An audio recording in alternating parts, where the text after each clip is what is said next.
Panelists, when you are back, if you would turn your camera on, that way we know everyone is ready to go.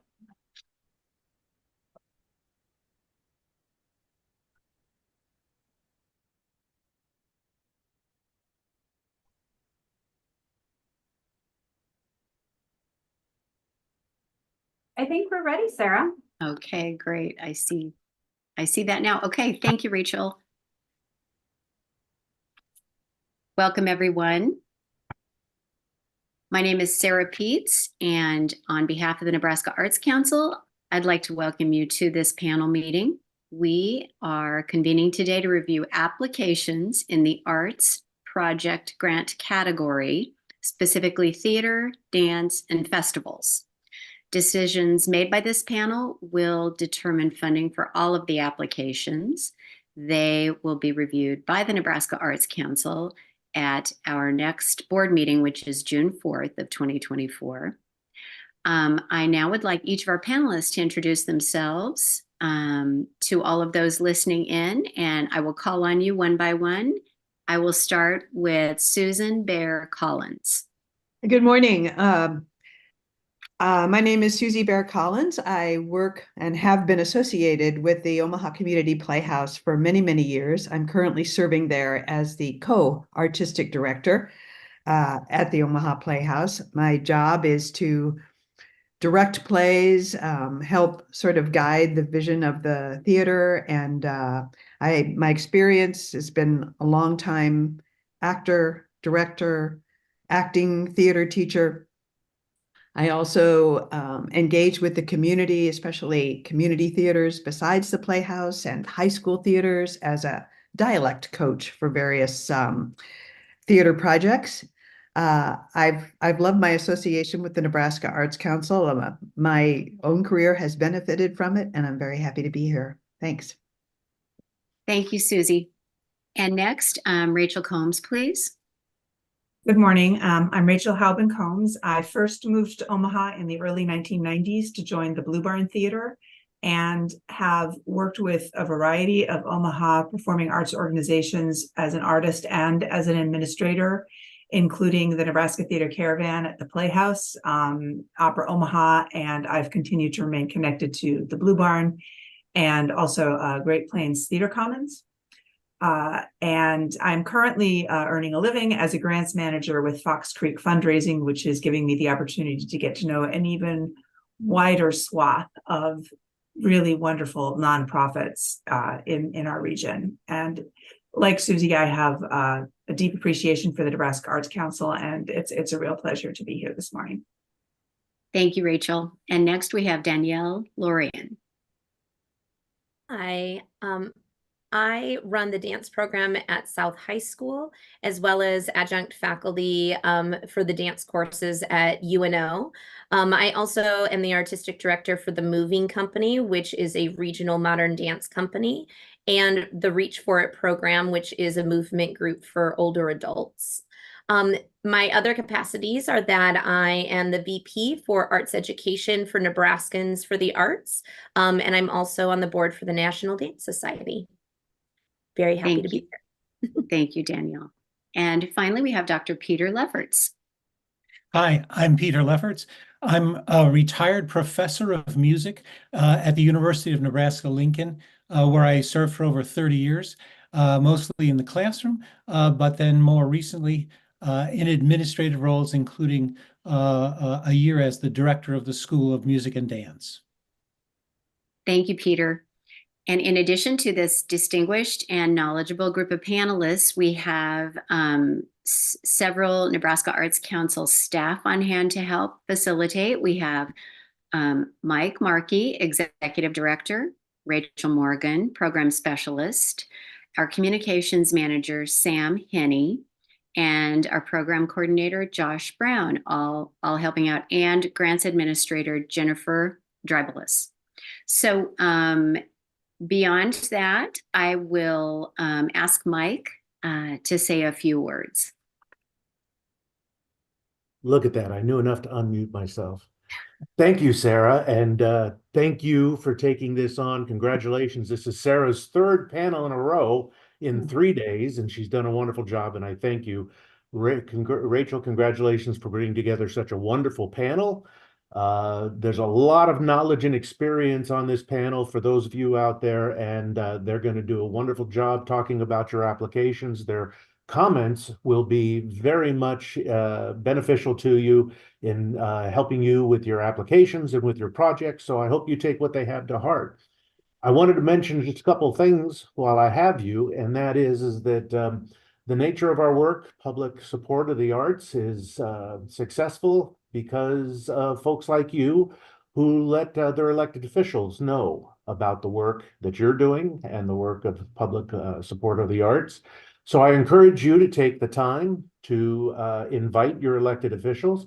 And now that we know who the candidates are for next fall elections, to get to know who the candidates are for the future state senators, and to engage them in your projects, invite them, to talk with them about what it is that you do in public art, and thank them for their support and for their future support of the work that you do.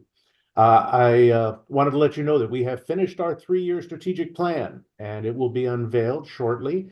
And I encourage you to read that, take a look at what we'll be doing for the next 3 years and how it may resonate with your work. Finally, I wanted to let you know that this fall, September 5th and 6th, we'll be holding the Statewide Arts Conference and Creative Districts Assembly in Beatrice, Nebraska.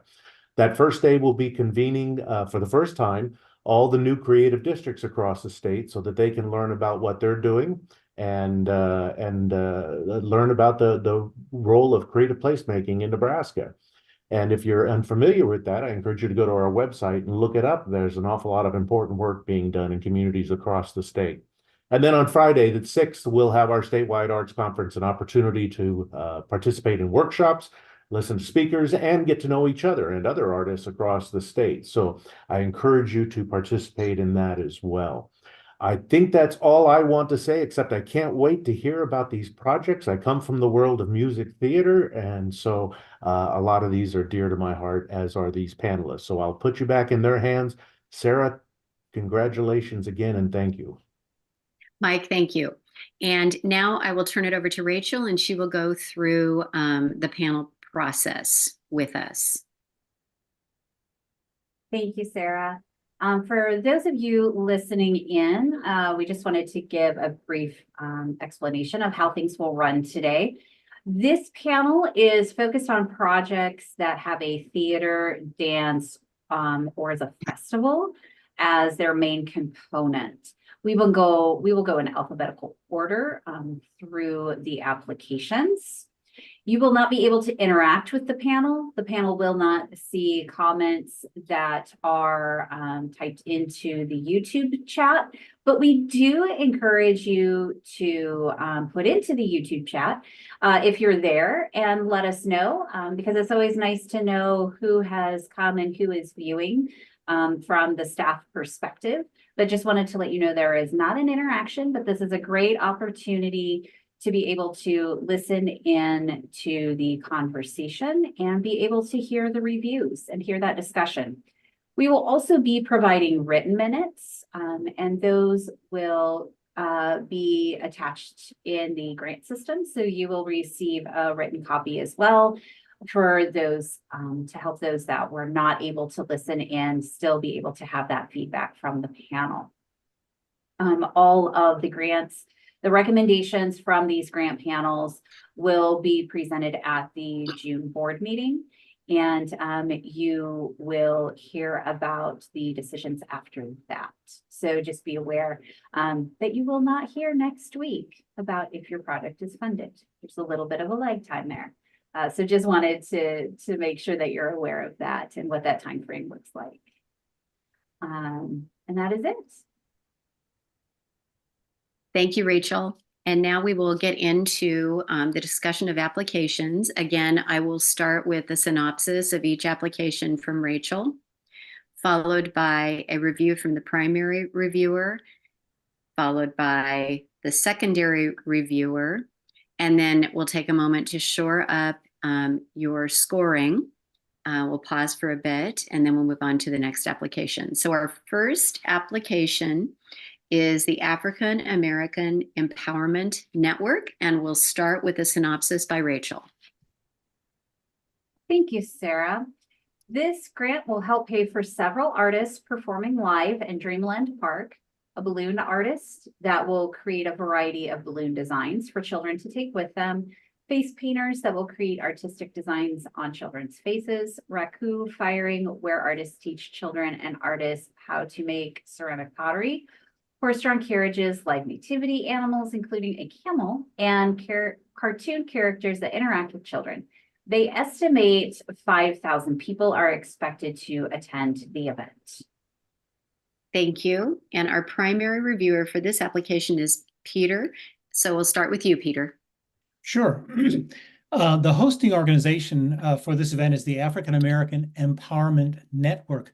I would like to have learned a little more about that in the application, but it certainly is an organization tightly identified with and responsive to the African American community of North Omaha.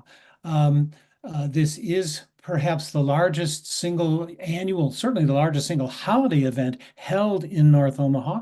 And perhaps a little more could have been said about that neighborhood, its strengths, weaknesses, demographic character. But it's a terrific event. This is its 14th year. And the professional artists that are assembled and for which the grant is seeking some support are from Omaha or have strong Omaha ties. As I say, it's in its 14th year, so the leadership is knowledgeable and experienced, and I thought the planning and budgeting were excellent. One oddity there is something called a turnback tax that offered some income, and I didn't know what that was. Occasionally in all of these budgets, there are loose ends of that sort where the organizers know what's going on, but the reviewers don't. At any rate, the leadership is very experienced and knowledgeable. I would say the goals are very appropriate. If there's any weakness here, it's in evaluation, but frankly, it's actually a very standard kind of evaluation that we will see over and over. That is counting of attendees and things like that. Particularly noteworthy, I would say I like this because I don't see it often in the other applications, and I'm comparing, is a post-event meeting of their planning committee to discuss everything that may be needed. I think that kind of post-event review is a great thing. I would say that this event supports its underserved audience. The African American community that is so distinctive to North Omaha does this very well. As typical of one-day events of its kind, it happens on the day, and it is not, in fact, reaching out, spinning off other kinds of educational and outreach activities. That's in the nature of what it is doing. It's bringing people in. However, accessibility is very important. They want to make sure people can get to and enjoy this event. So that is very strong in all the work they do. And their community partnerships also work to make this more well-known and available. And it's an extraordinarily rich set of community partnerships. So I'm very positive about this. Thank you, Peter. Excellent comments. And our secondary reviewer is Susie. And Susie, can you unmute, please? Let me get to the top of my notes here. Sorry. Thank you. Yes, good morning. I agree so much with you, Peter. I think this is a high quality application and an incredible project. It's extremely well described in the application. So even though I have not attended this, it was very clear to me how it works. And it's very impressive how the event has grown over time to attract people from all over the city. I agreed that the artistic merit is quite strong because of the number of people reached, and it reaches both children and adults in a sort of very strong way. The collection of artists is first rate. Musicians, vocalists, and potters, which I thought that's a beautiful addition. The goal seems to express the culture and art of the African American community. That's clearly defined. I loved how the project thoroughly commits to the arts centered on children, with face painters, pottery projects, balloon entertainment, carriage rides, the appearance of the nativity animals. There's an opportunity to expose all visitors to the thriving businesses in the area through the Community Partner Fair. They're raffling for a television, so I'm signing up. And the Christmas in the Village boutique, that just increases the value of the event and the opportunities for interest in people from all over. I thought the timeline worked well with the tasks and the deadlines for the event. It was extremely detailed, which I appreciate. There's a strong collaborative team, which includes more than 20 individuals representing their organizations, as well as a large number of volunteers. The budget seems clear and appropriate to me. It's a big, expensive project with many aspects. Audience development. This project has grown substantially in the past 13 years, and the community partnerships have certainly helped, as have the Omaha Public Schools, which I thought was a great team.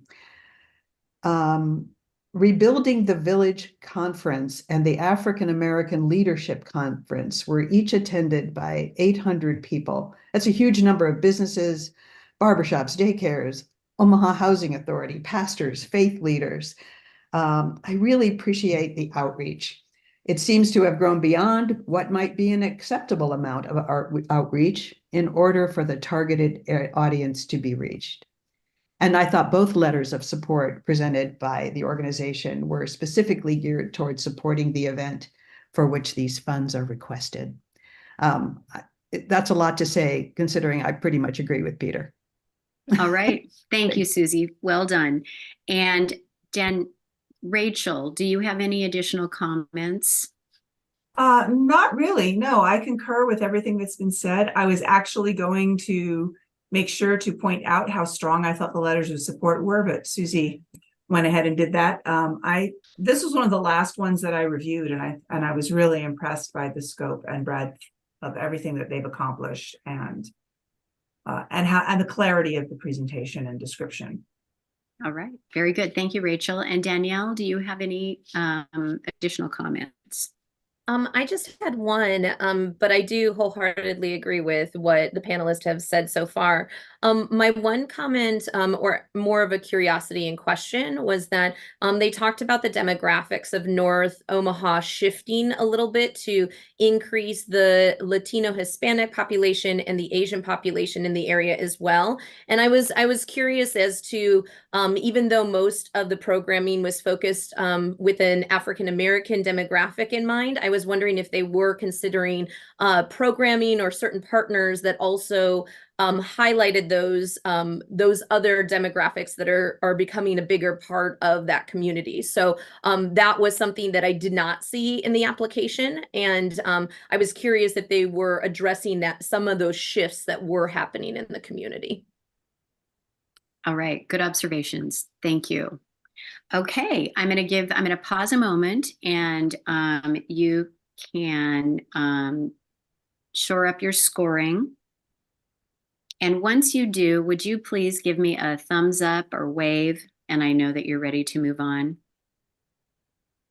Thank you, Susie, Rachel, Peter. Thanks, Danielle. Okay, now we'll move on to the next application. It is Anastasis Theater Company. I don't know if I'm pronouncing that completely correctly. Yeah. Okay, and Rachel, please give us the synopsis. Thank you, Sarah. I always trip over it too. It takes me a minute. So the team will partner with a group of women who have been impacted by incarceration. Using community building activities, story circles, and interviews, they will create a brand new play together. The community participants will be invited to be in the cast alongside professional actors. After each performance at community partner sites, they will have community conversations with the audience. Each community conversation will center the voices of those with relevant lived experiences. All right, thank you. And now we will hear from our primary reviewer, Susie. Great. I was very impressed with this project, with this theater, and with their application. I thought they described exactly how this works extremely well because it's an unusual project and organization in the way they work here in Nebraska. The need for such a program was clearly defined by some staggering statistics regarding incarcerated women. A sequential series of events was listed with each aspect very well defined, I thought. From the sharing of stories to the creation and production of a play, with feedback and discussion in the community being just as important as the artistic piece itself, I think is a grand sort of planning for this project. Not only do they work with the performers and the incarcerated women, but once the show is up and running, they have an opportunity to get feedback from their audiences, which is, to me, unusual and astounding. Partnering with the Omaha Jewish Community Center and Our Savior's Lutheran Church in Lincoln, they will be performance hosts for these plays. I thought the artistic merit of the application was very high. You have very experienced creative theater artists in Haley Haas and Kim Louise. They will collaborate with community members to create this derived play from the stories and experiences of unheard voices, incarcerated women. And the qualifications of those artists is extremely high. Haley's been 20 years working in the theater and has a particular passion. She's a founder of this organization for the work that she does. I feel that Kim Louise, I happen to know that playwright a little bit myself. She's a gifted playwright. I appreciated the support materials, the work samples, the video, the excerpt from the play, Wicker Purse, and the article. They all really paid tribute to the value of the project. The goals of the program were clearly defined: to provide an opportunity for artistic expression for a group who has had little to no opportunity to be heard. They are well named, this project, Rising Voices. There are several times feedback is sought from not only the incarcerated women themselves, but from the community. I mentioned that earlier. I appreciated the Excel timeline with specific due dates, which seems reasonable and doable. So much of the responsibility, from securing partnerships to engaging with the playwrights and the community, as well as directing the play itself, is on the shoulders of the executive artistic director, who has to wear so many hats as one of the few staff members in this vital organization. I love that the program had a budget item for access and accommodation services, with which childcare, transportation, food, and other needs can be provided so that those involved can participate. I just think they're checking all the boxes here. I also like the fact that the professional actors are paid the same as the community performances. That says a lot to me about the organization and their respect for all the contributions. The budget items seem reasonable. They have a large budget of $38,500 that they are responsible for, so their partnerships are crucial to the continuation of the project, with any funds from Nebraska Arts Council only able to provide a small portion of that. The audience development statistics and the demographics concerning the increased rate of women who are incarcerated in the state prison system, unfortunately, was astounding to me, as well as the statistic concerning children who are living with an incarcerated parent. This need for attention and dialogue on these issues is vital. The incarceration of women has a profound effect on others who are outside the prison system. The underserved, well, that needs an underline. Those most impacted by incarceration are given a rare opportunity to tell their own stories and clarify misconceptions. I appreciated the fact that the response to and the interest in the play about incarcerated men, which was called More Than a Number. I have several friends who saw that production. It inspired the need to now tell the stories of the incarcerated women. So it seems like these projects almost plant the seed for the next, which I really enjoy, that concept. Access and accommodation is a core value for this organization. They have ADA compliant spaces. They provide sign language and visually described opportunities at one performance. There's no financial barrier to seeing the play. The performances are free. The performances at community sites are more prevalent to performances in traditional theater spaces, which is always exciting. The Radical Accommodations Program is something I wanted to mention. It's a phenomenal practice helping to ensure all participation. The live streaming with captions is provided for those who can't attend in person. They're really trying to reach as many people as possible. They're promoting their project and their organization on social media, and through their partnerships. Rise and Compassion in Action are both working with these incarcerated people. The Community Justice Center in Lincoln, the Women's Fund of Omaha are new. The Jewish Community Center, and as I mentioned, and the Savior's Lutheran Church in Lincoln are serving as the host for the productions. It's nice that they've chosen locations in both cities. I thought their letters of support were most compelling. I know I just sound like a broken record, but I was very impressed with this application. I think the value of the project is phenomenal. Thanks. Thank you, Susie. Now we'll hear from our secondary reviewer, Danielle. Well, I don't know if there's much else to say because Susie, Susie, you covered it all. But yeah, I wholeheartedly agree with what Susie was saying. The quality of the artistic merit here for an underserved population is very high.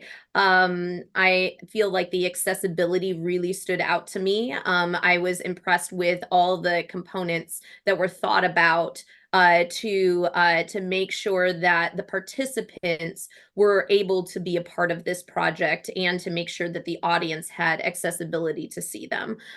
So that was very, very impressive to me. One thing that I was curious about, or a consideration of another accessibility tool that I did not see in the application, is whether or not they have a therapist that is working in tandem with them. Just in my experience of working with these traumatic experiences that people are putting into artistic lenses, it sometimes can be triggering. And so I was curious if they had supports in that way for therapeutic, somebody that maybe is a part of those story circles with them or things like that, just in case any of the participants may need some extra support, so that, again, that the project continues to be something that's transformative and important to them, and doesn't kind of re-traumatize in different areas. So so that was something that I was the only area that I was curious about, if that was a consideration for their clientele that is creating the production with them. But otherwise, I agree. The letters of support are wonderful. The statistics were very eye-opening, to not only be aware of why this is an important project, but to just realize like more work that needs to be done in this area. Great. Thank you, Danielle. Rachel, do you have anything you would like to add? Not really. It's all been said. I concur. I don't have any. Okay. I don't disagree. Thank you. And Peter, any additional comments? Few picky points, but nothing serious. I think this is of the highest possible merit. I would stress that the underserved audience here is the previously incarcerated women, and these are not incarcerated women. The previous project of the company with men was in jail. These are women who have been released. It's a fussy point, but I thought it was worth saying. a broader picture of the Omaha and Lincoln communities and how this activity will be responsive to the general population, which I actually don't think is pertinent, is not addressed one way or the other. Performances of the play for the general public are an end result, but they're not at the center of the goals. And I would say it is by and for its participants. And we have a number of other projects of this kind. It seeks to help these returning citizens make new connections and find pathways. Their primary goal, specifically stated, is for our community, that is to say, not the broad community, but the formerly incarcerated, to be positively impacted by the process. So I just thought I'd say that that's not a negative, but this whole thing is shaped in a certain way towards the goal of the creation of a play and how that process serves these women. Excellent. Okay, thank you for those comments. And now take a moment to complete your scoring and give me a sign when you're ready to move on. Susie, Danielle, Rachel, and Peter. All right, thanks everyone. The next application we'll be looking at is Angels Theater Company. And Rachel, please give us the synopsis. Thank you, Sarah. The Angels Theater Company will present the First Flight Festival, a performance series highlighting new pieces by area playwrights. First Flight Festival offers playwrights an opportunity to experience the entire life cycle of a play from its inception to the final production in front of an audience. This year, the festival is scheduled to run from July 18th through the 28th of 2024 and will afford local actors and directors a chance to collaborate with playwrights to bring diverse theater experiences to an audience, which include talkbacks. Thank you. And now we will hear from Rachel Combs, our primary reviewer. Yeah, I am always excited by anything that facilitates the creation of new work, that provides opportunities for playwrights to workshop new plays. But I had a lot of questions about this application. I'm not familiar with this organization, so I came to it cold, and I was left with a lot of questions after reading it. It's clear, I'll just go through my notes, that project description, it's clear that this provides an opportunity for artistic development, but the quality reflected in the work samples didn't really give me much of a sense of the scope or the standards.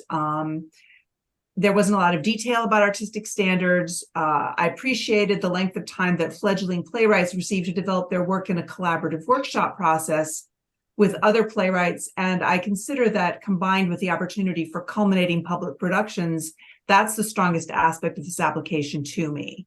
From the bios, it appears that many playwrights participate year over year.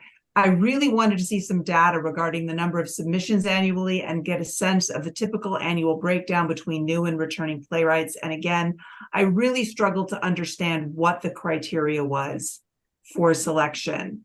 In terms of artistic merit, the letters of support and the openness of the process reflect a program that is important to the local artistic community, which is fantastic. But it was less clear to me how important it is to the theater-going community. The grant application didn't include much data regarding audience demographics. I didn't get much of a sense, again, of the artistic standards by which submissions are judged and advanced, or specifics regarding the identities and qualifications of the panel of playwrights and dramaturgs who are referenced as seasoned, but I would have liked more information about what that meant in this context. And that made it hard for me to judge the qualifications of the artists in general. And I did feel like there was room for more detail. Sometimes I'll give grace when I see an applicant has tried to cram a ton of relevant detail in and some open questions have been left. But in this case, there was space for my questions to have been addressed, and I thought they were relevant. Coming to the planning and evaluation, the project evaluation section primarily focused on communication between production teams and performers, which is incredibly important given the emphasis on new work. But I still would have liked to have seen more detail regarding goals for quality and future life of these scripts. That's kind of glancingly mentioned, but doesn't really get fleshed out. That said, the planning process clearly identified roles, schedules, and other planning benchmarks, which I appreciated. The budget was clear. I didn't see any contradictions or red flags between the narrative and the numbers, which is sort of my benchmark there. I'm not a huge numbers person, so I just try to make sure that the stories align. In terms of audience development, I understand where the project takes place, but I would have liked to have seen more detail to understand the efficacy of audience development efforts. I didn't get much of a sense of what this applicant means by underserved outreach. It said that the plays have toured to various educational institutions. There were no examples of what those institutions were. There's a mention of a partnership with Malcolm School District. I would have appreciated the demographics of that district. They mention increasing efforts to incorporate LGBTQ and BIPOC artists to participate, but I didn't get a sense of what the results of those efforts have been. How diverse was the last slate of playwrights?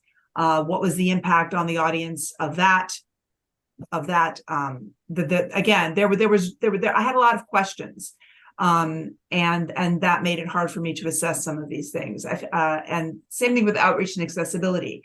The inReach is robust. The communication internally appears to be very strong, but the outreach description is really lacking in detail and impact. How many theater teachers? How many professionals? How many are reached? What's the percentage of response? The 2 letters submitted reflect investment from the host and a member of the playwriting ensemble. I appreciated that, but because I had so many questions, I would have liked a little bit of a broader representation in terms of who was demonstrating support.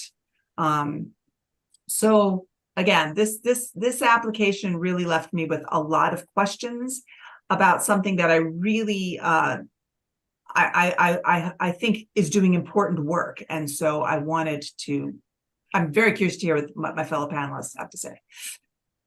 Rachel, thank you for your observations. And now we'll move to Peter. Sure. This is a fairly long-standing enterprise as such things go. It's the 9th annual First Flight Festival of its kind. It's a midsummer festival on the campus of the university. In one or another of the auditoriums mentioned that I think there's 2 different auditoriums because of a prior year application that wasn't completely re-edited. But each of them holds about 250 seats. But a total audience over the entire 11-day span is about 500. So we're looking at, 60 people in a 250-seat auditorium every night. The audience development, audience building, and audience reaching out is, I have to say, and this is not a negative, it's not what this is. It is about assembling a group of fledgling playwrights who are the participants, that is the community, and working on their materials. There is no explicit intentional contact or reaching out to any other larger community in Lincoln or Nebraska. It makes its tickets available to an adult learning organization in Lincoln called OLLI. Those are retired, mainly professional and professorial people. And it reaches out to local theater teachers and professionals with free festival passes for them, but only 10 free student tickets. They're not. It is for the people involved, and that is, I think, in itself exciting because we're sponsoring creative work and we're driving them forward. But it is again a sort of inward-looking project, not an outward-looking project to the larger city community or Nebraska community. All right, thank you, Peter. And Susie, do you have anything to add? Please unmute. Oh, first time today. Thank you. Sorry. Thank you. Yes, Rachel, you were interested to hear what other people had to say. I thought you, as someone who doesn't know the organization, I thought you sort of, your description and your let's say your questions were well stated. I have been to the First Flight Festival. I'm aware of this organization. It started in such a grassroots way that the people that have been involved in it have great passion for it and a great love. And it has given lots of people opportunities to be supported as playwrights that would never find it. But everything you're saying about how they kind of get the word out or gain support or find an audience is absolutely true. So I agree with both you and Peter. Thank you for bringing up all those strong points. Thank you, Susie. And Danielle, do you have any additional comments?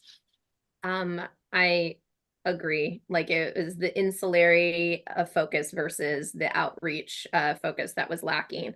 They did mention the talkbacks as one of the educational things that they do. But otherwise I didn't, and Rachel mentioned the schools, but I was not sure of what other educational opportunities were associated or community partners. So again, I agree with that same questioning and not really sure beyond their specific group how this was affecting the community.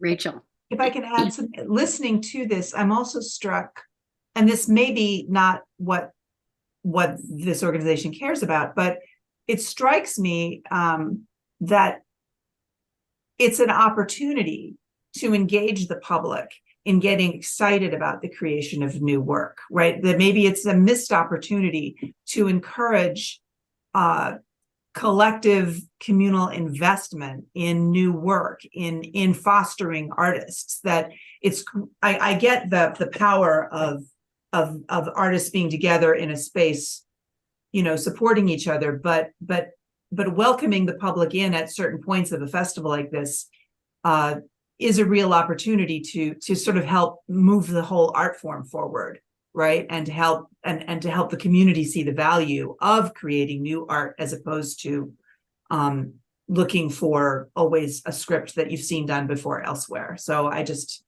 wanted to throw that out there as food for thought, I guess. Thank you.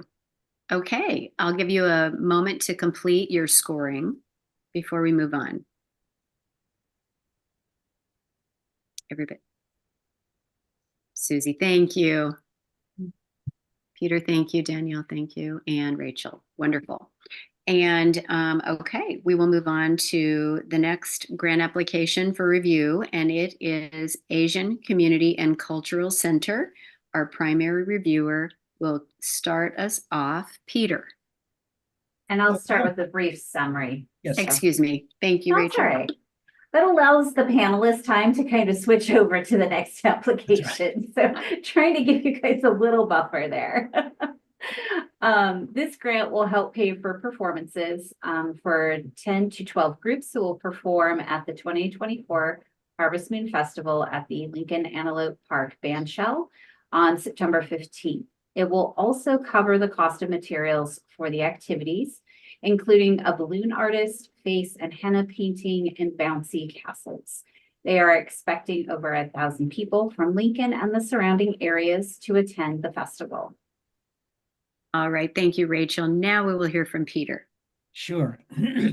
This event is sponsored by the Asian Community and Cultural Center in Lincoln, which has been an active presence for about 30 years. The event is actually one of two one-day cultural festivals. This one's going to be the Fall Harvest Moon Festival.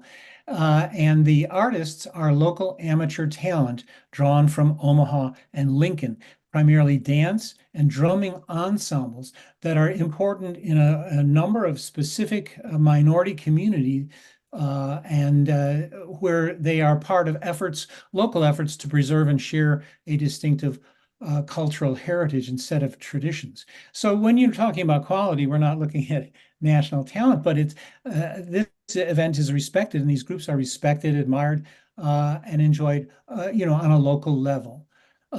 This event is in a centrally located Lincoln Park, and it's well attended not only by the minority community members, but the general public. Their organization, as I mentioned, is of long standing. They are experienced, and it shows in a good timeline and budget, and there are generous corporate and foundation sponsors.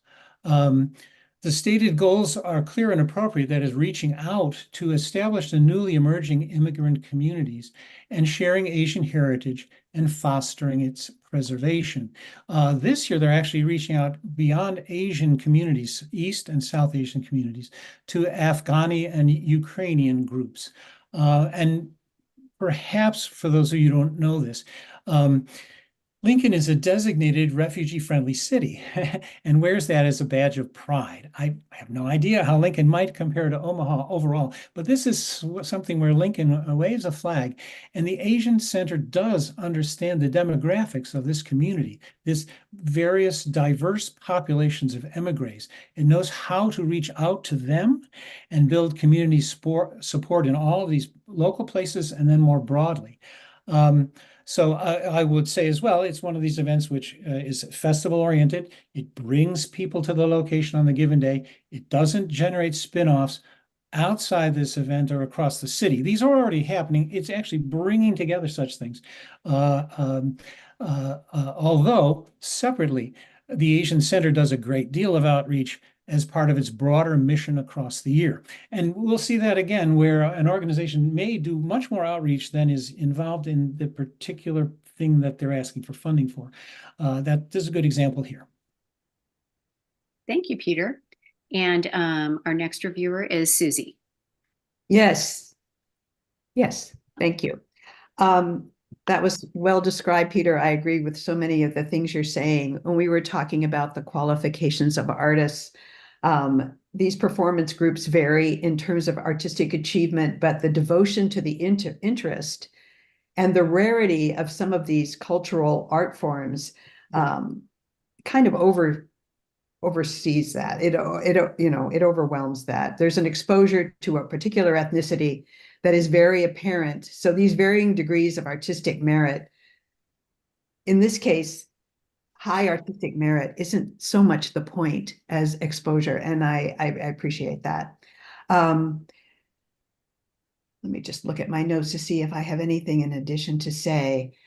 This was originally, as you said, Peter, it was originally a Chinese heritage event, and now it has become stronger with participation from around the world as a strong addition to the Harvest Festival. This group plans to hand count the number of attendees and distribute a survey to assess the event and give feedback.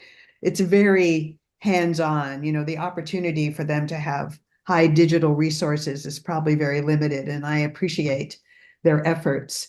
The timeline to me seemed a bit general. I'm not always sure how soon these things get accomplished. I didn't see anything about, I don't know if there are city permits to be had, and how might the food be planned, but it may be too early in the process to be able to speak about that. The $400 fee to the dance groups seemed low to me, but this just may be the nature of this kind of performance and what it can yield. I loved what Peter said about Lincoln being a refugee-friendly city since the 1970s, and they were a leader, one of the very first. I thought the 2 strong letters of support that were provided were excellent. This seems like a great festival. I don't know it personally, but I thought in general, the application was well done. And the efforts to make evaluation on how this gets considered is not maybe the strongest, but maybe the best that this group can manage, considering the immigrant populations involved. Thank you. Thank you, Susie. Thank you. And Rachel, Rachel Combs, do you have any additional comments? Yeah, I pretty much concur with what's been said. I mean, this was like Susie said, the qualifications of the artists in this kind of a context is kind of a tricky needle to thread, right? And I also felt the same way about the goals and evaluation, that there was a kind of a soft metric involved, but in terms of the overarching goal, celebrate, share, and foster appreciation for a broad range of Asian heritage and traditions, it's baked into the nature of the event itself. And so I felt like they did a really good job of communicating all of that. And so I'm guess I'm reiterating what's already been said, which you told us not to do. But That's okay. It's nice to have an emphasis on a few things. Thank you. And Danielle, any additional comments?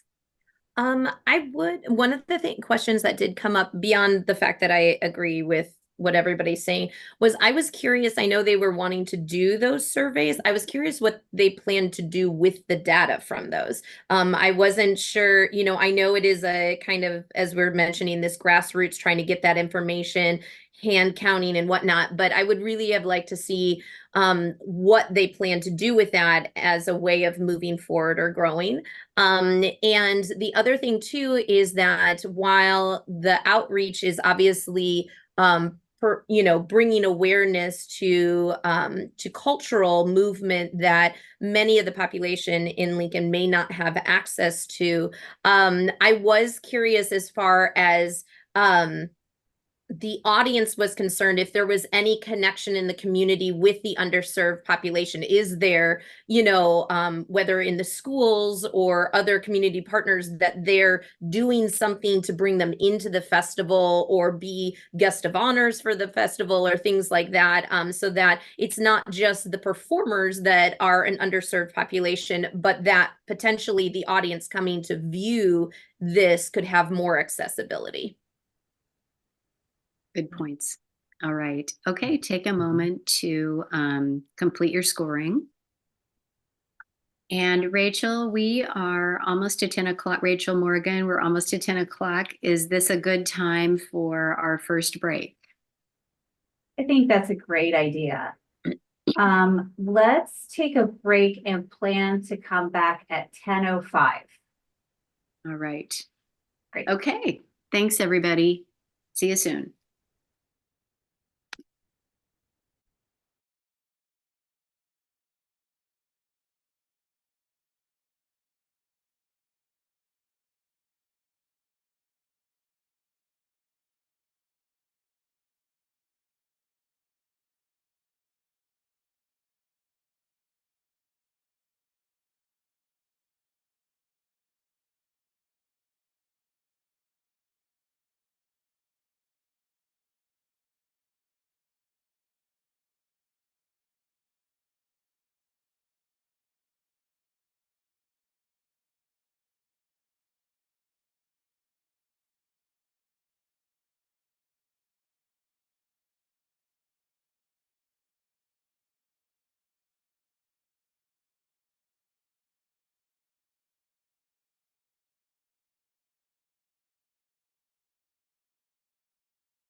Hey, Peter, this is Jennifer. Just a reminder, we're coming back at 10:05.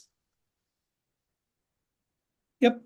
Okay, just wanted to, if you're Thank wondering you. where everybody was. I'm early. Thank you.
Well, welcome back, everyone. I think we are ready to resume.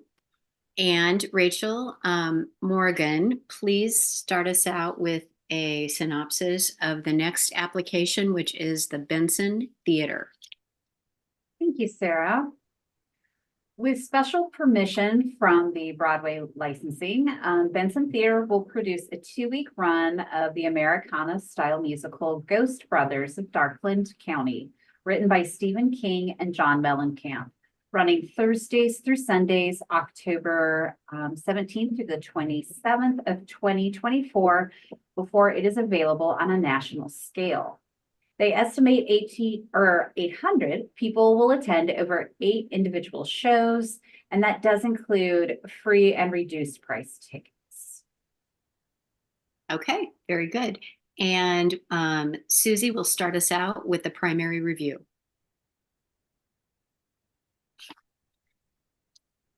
Susie, I need unmute. Thank you. I must be punished. I'm so sorry. Nope, you're fine. I'm always interested in what's happening at the Benson Theater. They seem to be wearing a lot of hats these days and have opportunities to serve all kinds of audiences, which I find kind of fascinating. Let me talk a little bit at first about the artistic quality of the application. It could be that I'm missing something, but I'm a little confused and unsure as to who the directors of this musical are. Murphy Wolfgar, who is the artistic director of the Bridget Theater Company, is considered a community partner in the text of the application, I assume that means that he's serving as one of the musical directors. No other specific director of the production was mentioned, but the artistic description calls for 3 directors and the budget calls for 2. I may be reading it wrong, but it's just I have some questions about that, and I have certainly some confusion. All 3 directors, I assume, might be Maddie Radcliffe, Jason Levering, and Murphy Wolfgar. So it's unusual to me to think about a theater production that has more than 2 directors. So I would like a little more information about that. We have little to go on in terms of the qualifications of the actors, the designers, the choreographer for the piece, but that kind of comes with the territory. It's early in being able to secure certainly the actors, and they do have Jennifer Novak-Har in place as a musical director who is a highly qualified artist. This project will definitely spark the interest of Stephen King and John Mellencamp fans who might not typically, these fans may not typically attend the theater. So that's always a plus to me and very interesting. I thought their goals were well clarified, as was the evaluation process. The planning process laid out in the timeline seemed appropriate to me. Jason Levering produced his own script of Stephen King's The Shining in 2014 at Sokol Auditorium, which is an interesting precursor to this, in my opinion, because that event served as a fundraiser to restore and renovate the Benson Theater. So this man has huge dedication to the Benson Theater and to its possibilities and what artistically they can achieve. The project description text, oh, I mentioned this, these 3 directors. In the budget line, it allows for only 2 directors, each receiving $1,500. So that's where my confusion comes from about that. There's a quote in the application concerning outreach and engagement saying an active presence at Benson Days in July will continue to look for additional opportunities to bring Ghost Brothers to as many communities as possible before the shows run. I was just curious how that might work. What would be an active presence at Benson Days? Looking for additional opportunities. I think I'm already seeing some things about this on social media. Community engagement. They are working with a variety of local artists and drawing a specific interest in a fan base that I would think would be very popular. The social media posts are extremely positive and prolific in anticipation of this event. Audience development, the play will invite a new crowd due to the source material. Yeah, I think that's kind of on par for Benson Theater in terms of outreach and engagement. I would be curious how they might maybe seek out other organizations that might be interested in film or theater to attend this event.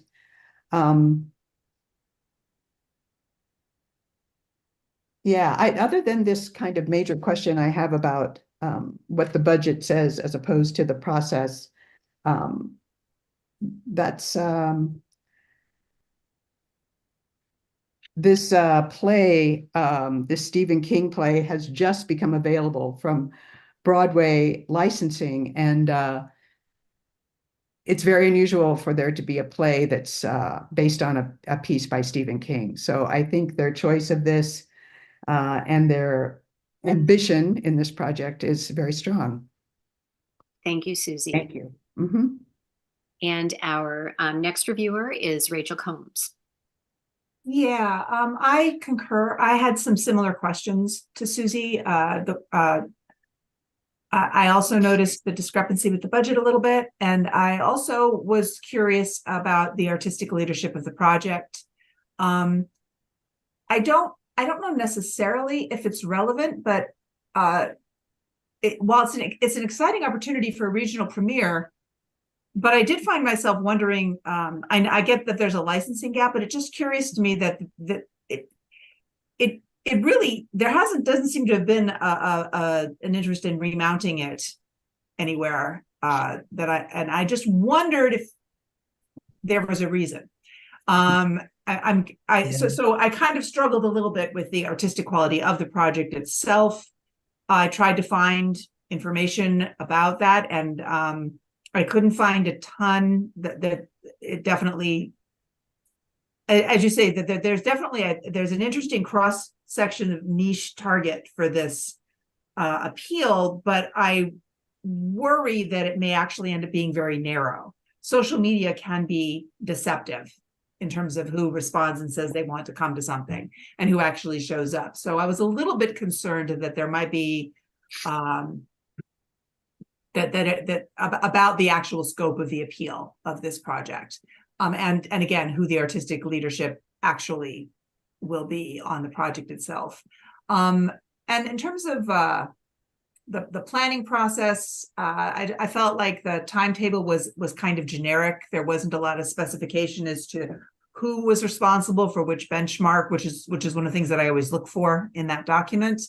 And with the outreach and engagement, I felt like it was a little squishy in terms of the specificity of the targets and the engagement plan. So I'm just a little bit concerned, because I feel like it has the potential to be something that could be very exciting for Benson, and could be an engine. But if it also has the potential, based on what I read here, to not quite have as broad of an appeal as might be hoped. And I did not see a lot of mitigation planning for if that there seems to be an assumption that this is going to excite a lot of people. And I worry that without dynamic outreach to support that it may not actually do that on its own, just by virtue of the name.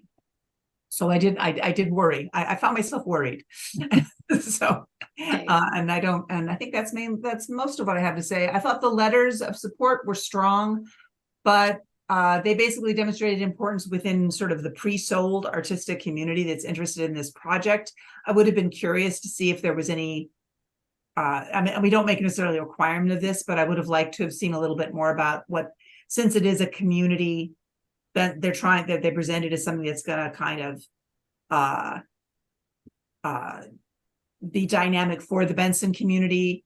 I would have liked to have sort of seen maybe what the reaction is in some of the stakeholders.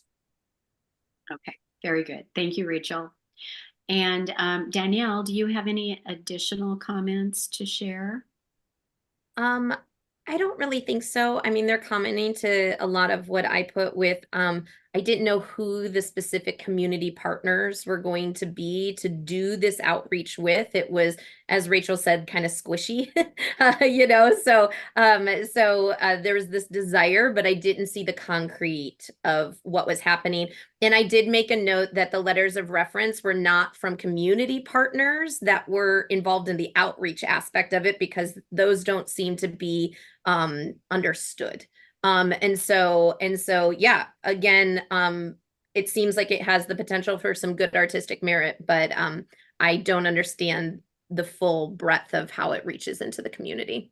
Okay, thank you, Danielle. And Peter, any final comments? Sure. I think it would have helped if the application had more to say about the theater and its current mission. As a Lincolnite instead of an Omaha person, I thought a lot of familiarity was being assumed. By going online, I was able to find out that this has only been a venture that got going with the purchase of the building in 2014, but renovations were only completed in 2021, and it opened to the public in 2022. So this is a young operation. It's also interesting to me that something that calls itself a theater, I mean, that's the name of the organization, is actually mounting the production. It's not just housing it. It's not housing somebody else's work. It's mounting it. That's just would have helped to know more about. And so I do think the theater is very responsive to changes in the neighborhood in the strong sense that it wants to be a force in the revitalized arts and entertainment district. But that's not exactly the same as speaking to the demographics of the community. I would say there is a little bit of local event planning that was mentioned around the run of the musical, including hopefully mounting some Stephen King films at local cinemas, which I thought was a good way to generate some publicity. Very good. All right, thank you. Take a moment to complete your scores. Thanks, Danielle. Peter, Susie, Rachel, great. Thank you very much. Okay, we'll move on to the next application, which is the Brownville Village Theater Foundation. And Rachel Morgan, please start us off with the synopsis. Thank you, Sarah. This arts project grant will be used to help pay for the expenses of production associated with the Brownville Village Theater's 57th summer season.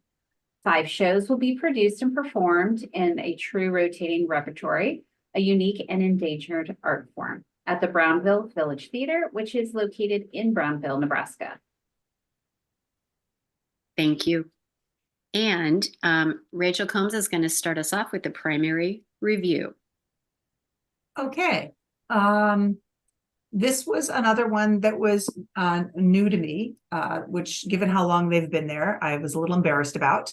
But it also is a good exercise when you, as Peter pointed out, when you come to a proposal and you're not familiar with the organization. There were a lot of things that I really love about what they're doing. I love the commitment to repertory.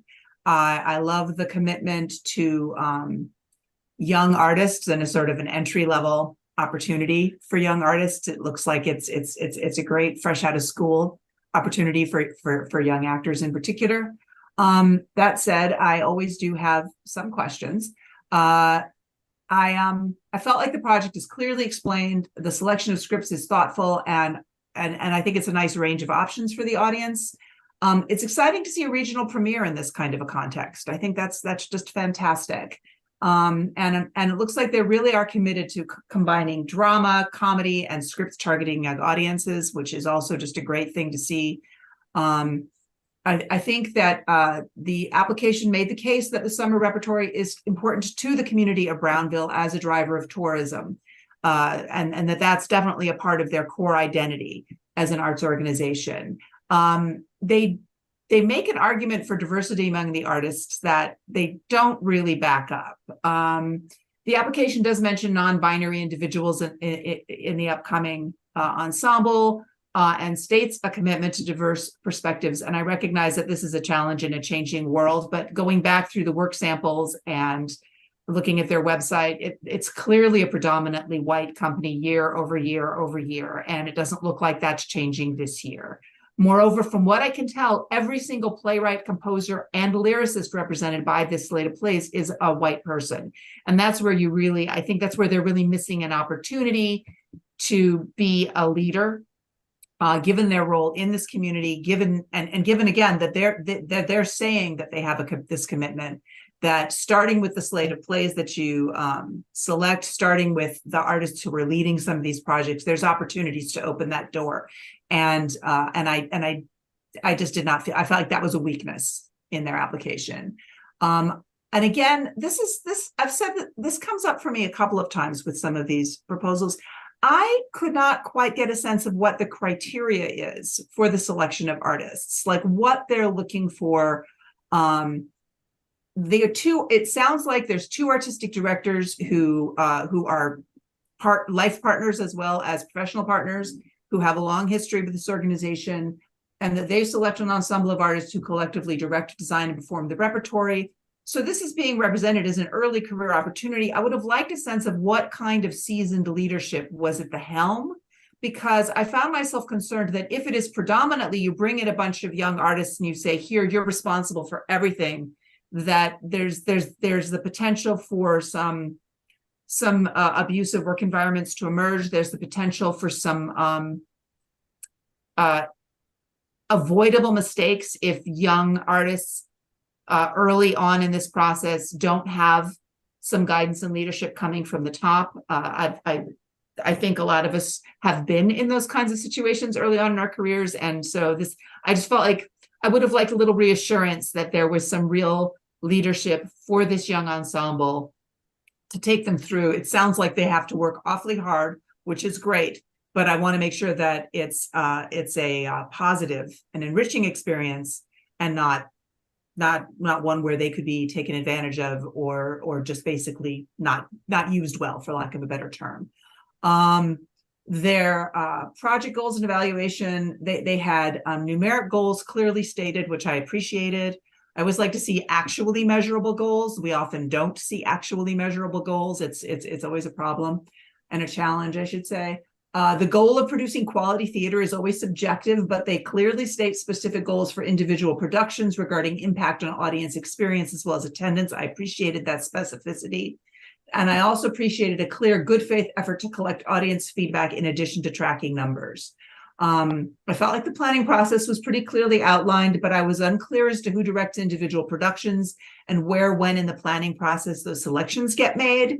And I also didn't get a clear sense of how design tech evolves, like who's in charge of deciding who's designing and who's the technical director, all of those pieces. The budget answered some of my questions. For example, there's one guest director who receives housing and a $300 stipend, though I'm still not clear on who directs what, given the involvement of 2 artistic directors. It looks as though returning company members are paid more than newcomers. And while I can see how that might be a thing, I would be interested in knowing that. I would have liked a little bit of context around that, if that's a policy, because that could be a double-edged sword. And then the scoring breakdown, I see tremendous value in this company as the only live theater option within a 60-mile radius, serving a small rural community. But the application specifically states a desire to broaden its audience through inclusivity and diversity. And I recognize that's a very challenging goal to set in a small, homogenous community, but that brought me right back to the selection of plays and the casting, which would limit your ability to attract a broader audience. Similarly, I couldn't really see a lot of true effort at underserved outreach, especially since for me, there was a little bit of confusion because they define themselves as geographically marginalized in terms of access to the live performing arts. But when I Googled Brownville, it looks like it's a little bit of a destination. It's got a concert series and defines itself as a really charming and lively place to visit. The poverty rate in Brownville is substantially lower than the statewide average. So I question the depth, and maybe you guys can clarify this for me, if Brownville really does represent a marginalized community in terms of access to the arts. That to me was confusing. There does seem to be genuine engagement on multiple fronts with local organizations to broaden reach and access, and I really appreciated that.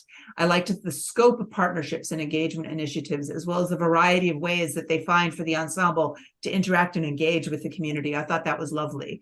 And I thought the letters of support were both very strong and really exemplified that there's a strong history and a strong commitment, and definitely there is deep meaning for this company in this part of our community. And that was really exciting to read about. Great. Thank you, Rachel. And Danielle, we'd love to hear from you next. Yes, I definitely echo what Rachel's saying as far as what they're serving for the community feels very important for that area, and for giving live theater to the population surrounding that area. And I as well had questions about the diversity, whether that it felt to me like it was a line on a paper, but I didn't see the actionable steps taken to actually as Rachel said, with the types of plays that are being done and things like that, it made me wonder if there was concern of whether or not the population would be receptive to it. But I felt like that needed to be fully educating the population that comes to view the works, and maybe pushing them outside of their boundaries a little bit further than what it seems like they are. I actually did have a little bit of questions on the budget. I know that they pay the musical director $300 to do the travels, but then there was $600 for business travel that wasn't specified, and I was curious why that was more than what they're paying their musical director to drive every day back and forth. I know that they do a lot of like bringing the artist into the community to do different things, but it just wasn't clear as to what that other amount was.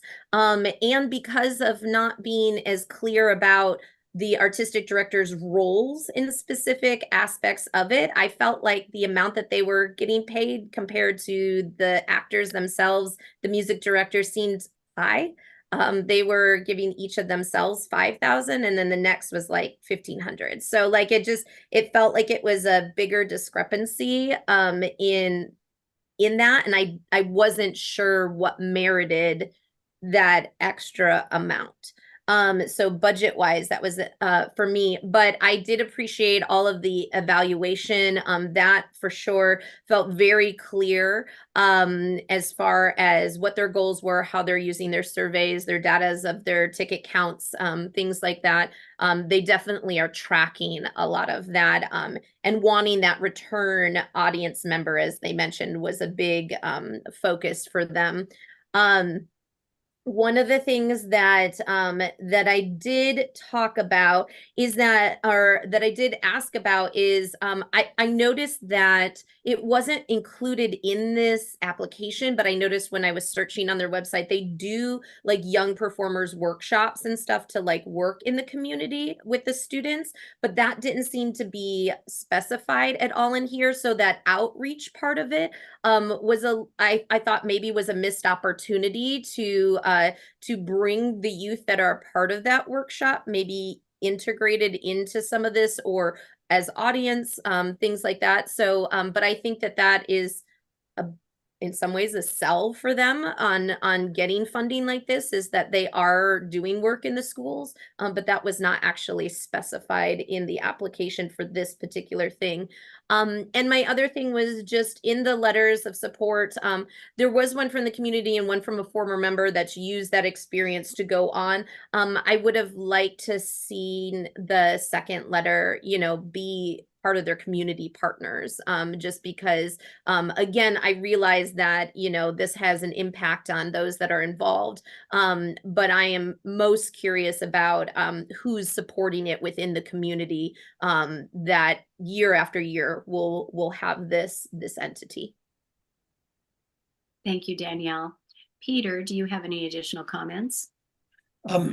Sure, I would certainly remind us all that this is a very tiny place. There are fewer than 150 year-round residents, and this event takes place in the summer. So, school children aren't really available that way. There is some mention, brief at least, of reaching out to the elderly and old folks' homes and low income. I don't know quite how all that is done, but some of the mystery budget might be vans to take people out. But yeah, I mean, this is not serving the community except in the most obvious way. It's bringing in population to I don't think there are even that many beds and bed and breakfasts in Brownville. I mean, most people are driving in. It's most of what happens is most of the income for the year is generated by tourists in the summer. So, we have to weigh what they're doing. It is certainly the case that this is a very well-known, at least my understanding is that it's a well-known, summer stock company of its kind, the Mickey Rooney, Judy Garland kind, right? And so people apply from all over the country to be involved in it. And the alumni are, they mentioned, are kind of all over the world spreading the news to prospective, actors, actresses, and techs. Thank you, Peter. And Susie, anything additional? Yes, that was very well described, Rachel and Peter. Thank you so much. I'm going to quote from the application because it sort of blows my mind. 5 different shows with a variety of technical and acting opportunities have allowed some theater artists to add up to 15 items to their resume in a matter of 3 months, leading them on to paths of success in the arts. I'm not sure what kind of quality can be achieved in a 1-week rehearsal period for a full-length play or musical for which you are also given many other responsibilities. However, this organization has been doing this for a long time, and I personally have benefited from working with theater artists who did their Mickey and Judy, experience at Brownville.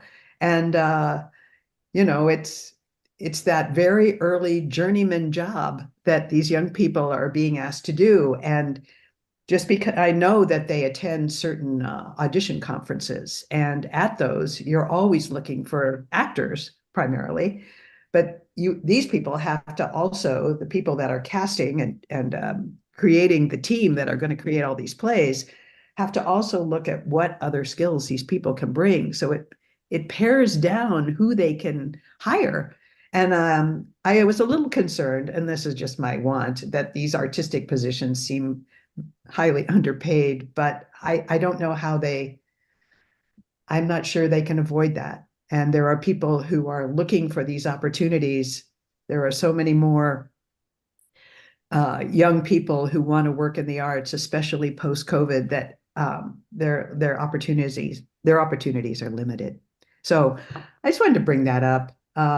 Somebody's doing something right, or this whole project would have imploded long ago, And so I have been to Brownville Theater several times. I've worked there myself.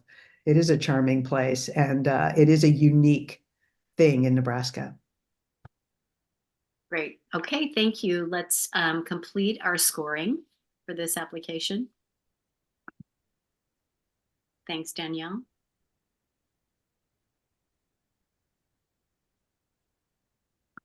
Rachel, Peter. Thank you, Susie. And we will move on to our next application, which is the Flatwater Shakespeare Company, and Rachel Morgan will give us a synopsis. Thank you, Sarah. This grant will help pay for the artist performing in an 8-night production of Hamlet, which will be held at the Swan Theater at the Stables at Wayuka in Lincoln, Nebraska. The funds will be used to provide a stipend for artists and designers for the production of Hamlet. Okay, and we will go back to Susie for the primary review. Thank you. I'm currently being asked to log on again. It may have timed out on you. Yeah, and I understand that. So I'm just trying to get back to the menu so I can get to the Flatwater application. Not a problem.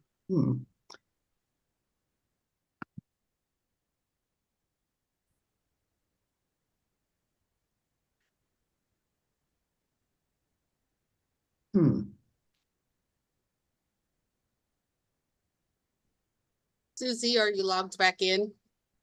I log myself in. It takes me, sorry. That's okay. That's fine. It takes me to the Brownville application. And then when I try to go to my menu, I get kicked out again. Can you go down and save it? Yeah. Try Okay. going. Okay. I think I did it. All Okay. right. We're looking for Flatwater, right? All right. Yes. Here we go. I'm sorry about that.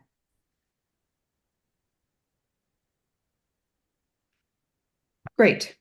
I think this project is well described. I especially appreciated reading about the Lincoln Parks tour that serves over 750 members with free 75-minute Shakespeare performances in 4 different parks in low-income neighborhoods. I found that an incredible ambition for this project. I think the artistic merit is strong. I'm embarrassed to say that I have not been to a production there. In the wake of so many Shakespeare companies closing, and certainly Nebraska Shakespeare is one of them, this work at Flatwater is unique and vital to this region. These are not a group of people who are new to this kind of work, and their performance space is highly unique and unusual and admirable. The qualifications of the artists. Anne-Marie Pollard is a highly accomplished artist, movement, dance, voice, directing, and choreography. The project goals, oh, let me hold on.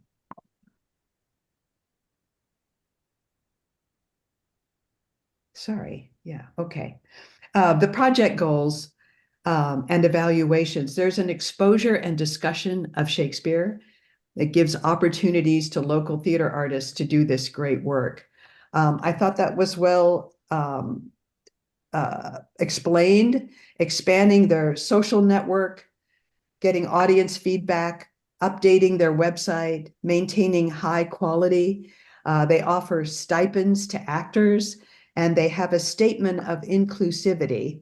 I don't have much information about their history of inclusiveness in the people they work with in Lincoln, at Flatwater, and outside of the community that come in to work there. I thought the timeline seemed appropriate and executable. This project is grown out of passion, creativity, and love of Shakespeare. It's daunting to see the budget for this production, so little money for costumes, set, lighting, props, etc. All the fees are small stipends for the work required. The entire budget is $16,910. These are people that have been for a long time creating a theatrical experience with Shakespeare in the middle of the Wyuka Cemetery at the Stables location. It's a beautiful place. It's an opportunity for people to see Shakespeare a little more in the vein in which it was originally perhaps presented. Audience development, there's strong evidence of developing audiences of all ages, older adults, young professionals, college, high school, elementary students, large percentage of older adults. Many are longtime patrons who know and appreciate the Shakespearean canon. And that's always where the challenge comes in, right? Is how do you draw people that are young professionals, younger people, to come to a Shakespeare production. I appreciated the breakdown of how each generation could best be reached. The underserved outreach, they have $16 tickets at a senior rate. Their grant provides a number of tickets to underserved youth. I'm not sure I know how many. Discounts are also offered to students in rural areas. A full price ticket is $20. There is a two-person school tour, and this year they hope to expand to libraries as well as schools, which I appreciate. The letters of support, one of them is from a member of the Flatwater Flatwater Shakespeare Board, and another is who is the UNL Associate Professor of Medieval and Renaissance Studies. Both letters of support are from members of the Flatwater Board. We've had this little bit of a conversation before where I would hope there was a stronger voice from someone in the community who could comment and support the efforts of Flatwater Shakespeare that weren't necessarily so directly involved. Yeah, thank you. Great, thank you, Susie. And Rachel Combs, you are our secondary reviewer. Yeah, I'm actually going to pick up right where Susie left off, because I was troubled by the fact that the two letters of support were both from board members, but I was also struck by the fact that the letter from the board chair was so passionate and so articulate that I felt like sections of it really belonged in the narrative of the proposal. I mean, it was that was just a terrific letter. And if the second one had been from a community member or even an artist, I felt like it would have strengthened things tremendously. It just was concerning to me that they were both internal leadership like that. I agree with a lot of your statements, Susie.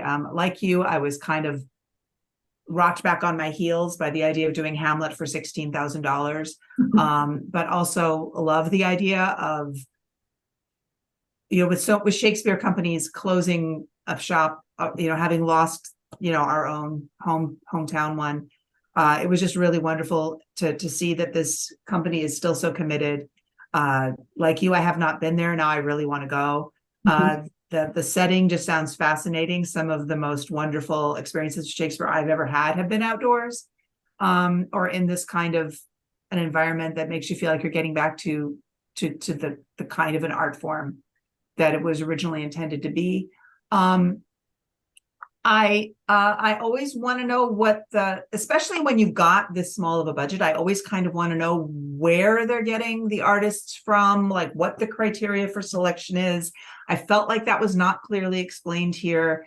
Once again, maybe there's an assumption of familiarity, but I didn't have that.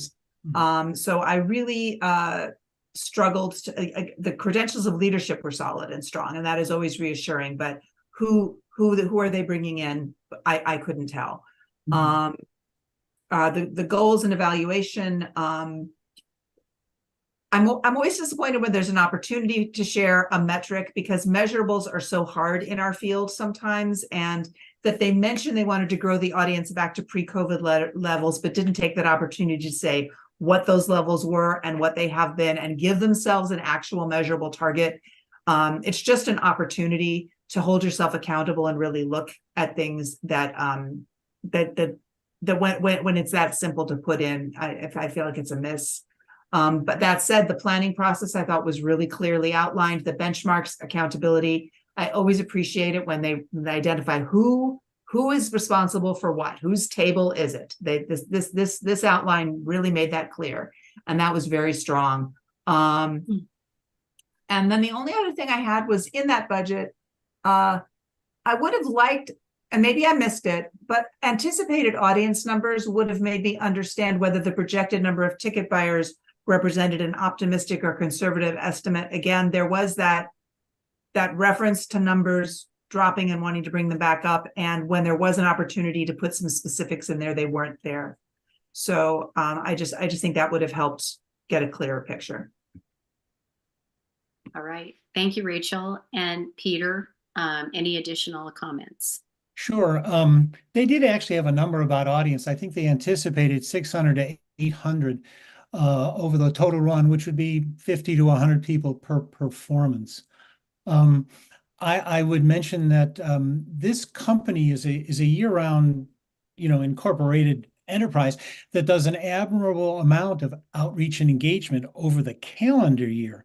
Those free shows in the parks, the youth productions, the rural school initiative, none of that has to do with Hamlet. Hamlet doesn't have any offshoots. Hamlet is just the Hamlet in the summer, and that's what the funding is being sought for. So I think the grant writers need to make that clear. That's probably my comments here. Okay. Oh, actually, one more. These are go local ahead. local amateur actors. It's non-equity, it's local amateur. Very good. Okay, Danielle, anything else? I didn't have anything else to add. Okay. All right. Thank you all. I'll let you complete your scoring.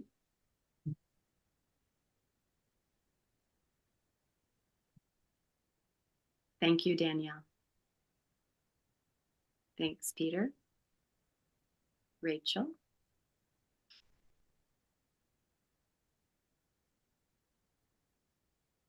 Thank you, Susie. Okay. We'll move on to the next grant application, which is Hope Esperanza. And please give us a synopsis, Rachel Morgan. Thank you, Sarah.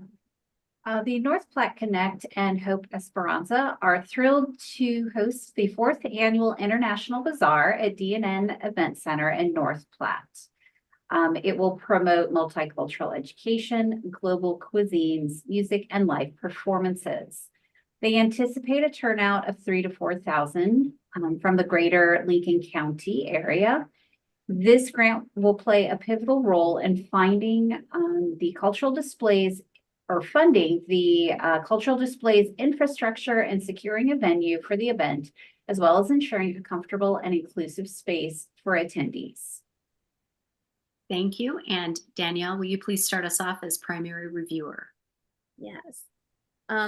So this is the fourth annual International Bazaar that they are offering in North Platte. It seems like they are very aware of they've commented a few times about the changing demographic of a more industrialized economy coming into the area, which is also bringing a larger population of Hispanic and Latino community demographics. But the community itself is still predominantly white. And so this is focused on really trying to educate everybody in the area on different cultures that make it up. They did talk about the diversity of the community and wanting to highlight that. And they did give some stats on the breakdown of that community as well. In their artistic quality, one of the things that makes it a little bit difficult for me to evaluate what the quality of the artistic merit is going to be is that they don't know who their performers are going to be yet. In the past, they've had African culture connection and Indian classical dance and things like that, which the groups that I saw have participated in this in the past are really lovely groups and high artistic merit. I just don't know who they're going to have this year. Usually their performing arts aspects of it is limited to 3 entities that they can afford to bring in. But they did have some criteria. One was the ability of the artists to really engage their audience. 2 was the understanding that the audience has about the type of experience that they will be providing to the audience. 3, the cost associated with the performance, and 4, diversity in the form of genre that is being represented by the artist. So they did have some criteria in place of how they're going to choose those. But it does make it a little difficult to assess, the quality of the artistic, enterprise when I'm not really sure who's going to be performing. They gave who they would like to, which is the Bel Canto Do, the Filipino American Metro Omaha group, and the Legacy Dance and Gymnastics. That last one's the one that I was not really as familiar with, and I was curious where the cultural connection might be with that specific group. And so, yeah, so it seems like the intent is really lovely, and that its focus and its purpose on really bridging those cultural gaps and making an entertaining environment for the community to come into and start to learn about these different cultures through the booths that are there and the performers that are there and things like that. Seems like it would be a lovely opportunity. Just again, questions as far as who is at the tables, who are the food vendors, are you able to get the performers that you're intending to get?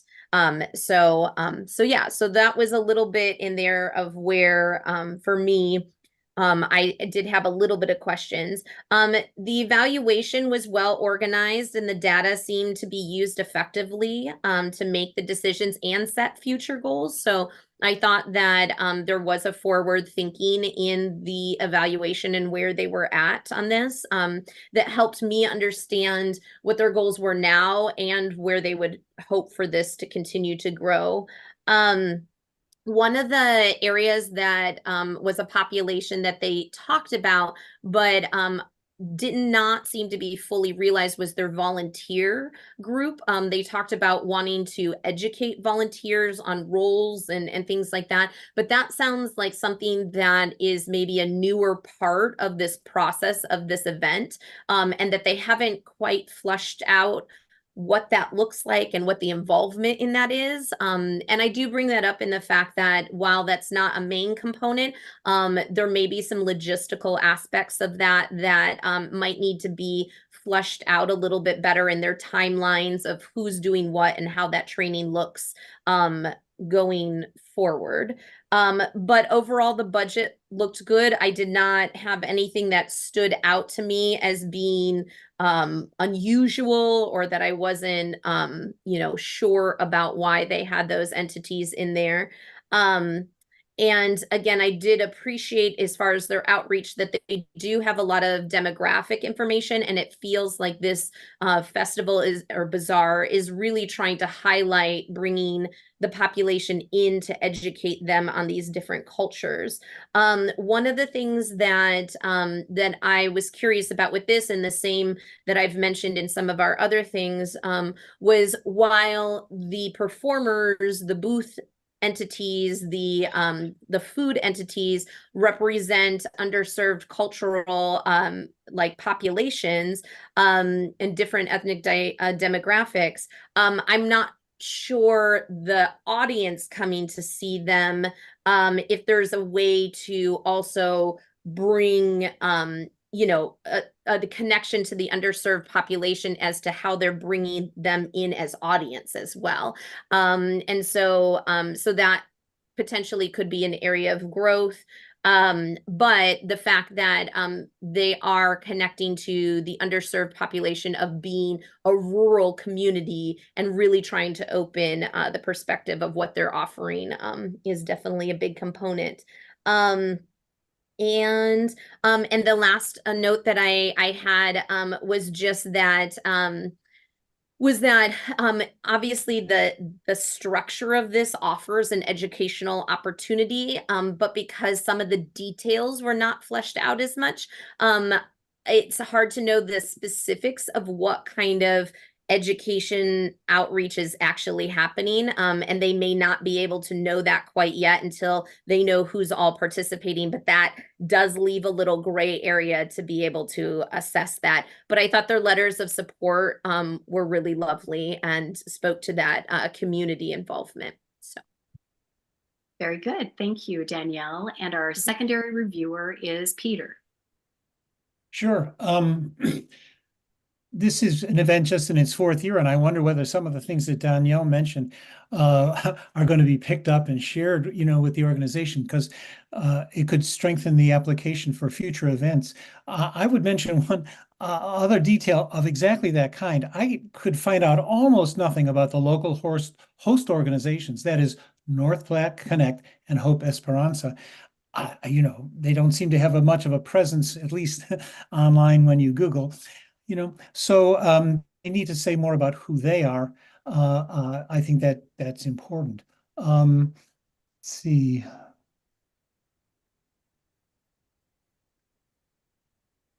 Yeah, and then my one other observation is that as I read the application, outreach and engagement ended up being defined simply in terms of marketing. Reaching out to get an audience, engaging that way. It's not as though this event is going to spin things off. They want to bring people in. I think as long as, that's all made very clear, explicit, that would be fine. But it has very much to do with the kind of community it is. It's an overwhelmingly white Nebraska community that hasn't done that famous flip yet. So just a little more about the sensitivity to what they could be doing and how they are addressing what they're doing, I think would be good. Thank you. Rachel Combs, anything in addition? Not really. I had very similar takeaways. I do also want to express my appreciation for those letters of support, which gave me a really strong sense of the impact that this event is having. But I agree, the lack of specificity hurt my ability to assess some of the metrics on the merits. All right, thank you, Rachel. And Susie, any final comments? No, not really. I'm in agreement with all three other panelists about this application. Thank you. All right, thanks everyone. And please complete scoring. Thanks, Susie and Danielle. Sorry.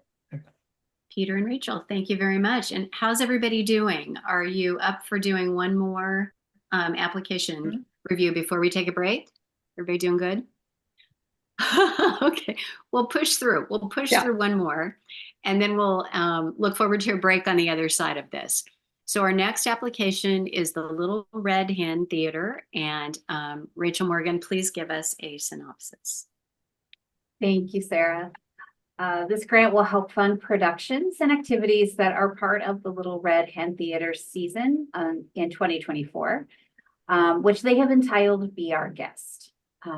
They estimate to reach participants from Northeast Nebraska. Activities included in this grant includes productions of Disney's Beauty and Beast, public and school performances of Red Riding Hood, Titanish, and live musicians at the Wakefield Markets, which is July and September. Very good. Thank you, Rachel. And Rachel Combs, you will kick us off with the primary review. I thought this was a really strong application. The project description, work samples, and artistic bios clearly outlined the scope of the project, the qualifications of key staff and artists, and the overarching goals. It seems like a terrific way to engage the community through theater, both on stage and off. I felt that in terms of artistic merit, this season was selected with a clear rationale and an understanding of the target audience. I appreciated the combination of non-professionals and professionals, as well as the intentional involvement of younger children and non-English speaking members of the community. I thought that was very strong.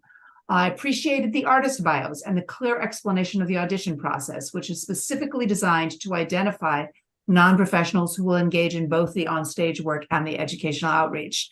I love an application that answers my questions right before I have them. In terms of their planning and evaluation, the goals are clearly stated. They're measurable. The evaluation methods are clear. The goals are laudable. They're ambitious and they're realistic. The planning process, again, I felt like there was a comprehensive, detailed outline with benchmarks, deadlines, and responsible parties.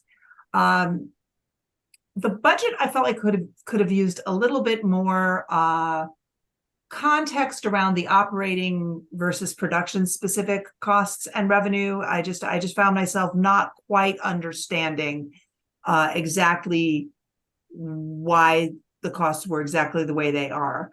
And again, I'm not a finance person, so there may be a very good explanation for that. But that was like my first kind of speed bump with this application. I thought that the audience development plan shows a nice recognition and articulation of the existing and changing demographics in the community, an acknowledgement of the need to address those changes while continuing to engage longtime attendees. There are impressive efforts to engage the full community. I love the bilingual work. I just think that's fantastic that they're going to have Spanish, that they're working to Spanish speaking performances is just a wonderful, wonderful added value to the work that they've been doing. I would have been a little happier if they'd said they're definitely doing it instead of they're hoping to do it, but I appreciate that it's a challenge and it's something new, but that this is in their plan is really exciting. I was equally impressed with the specificity of the outreach plan and the community partnerships. The poverty rate in this part of the state is below the state average, but so is the median household income. And so I thought the commitment to a low ticket price makes sense.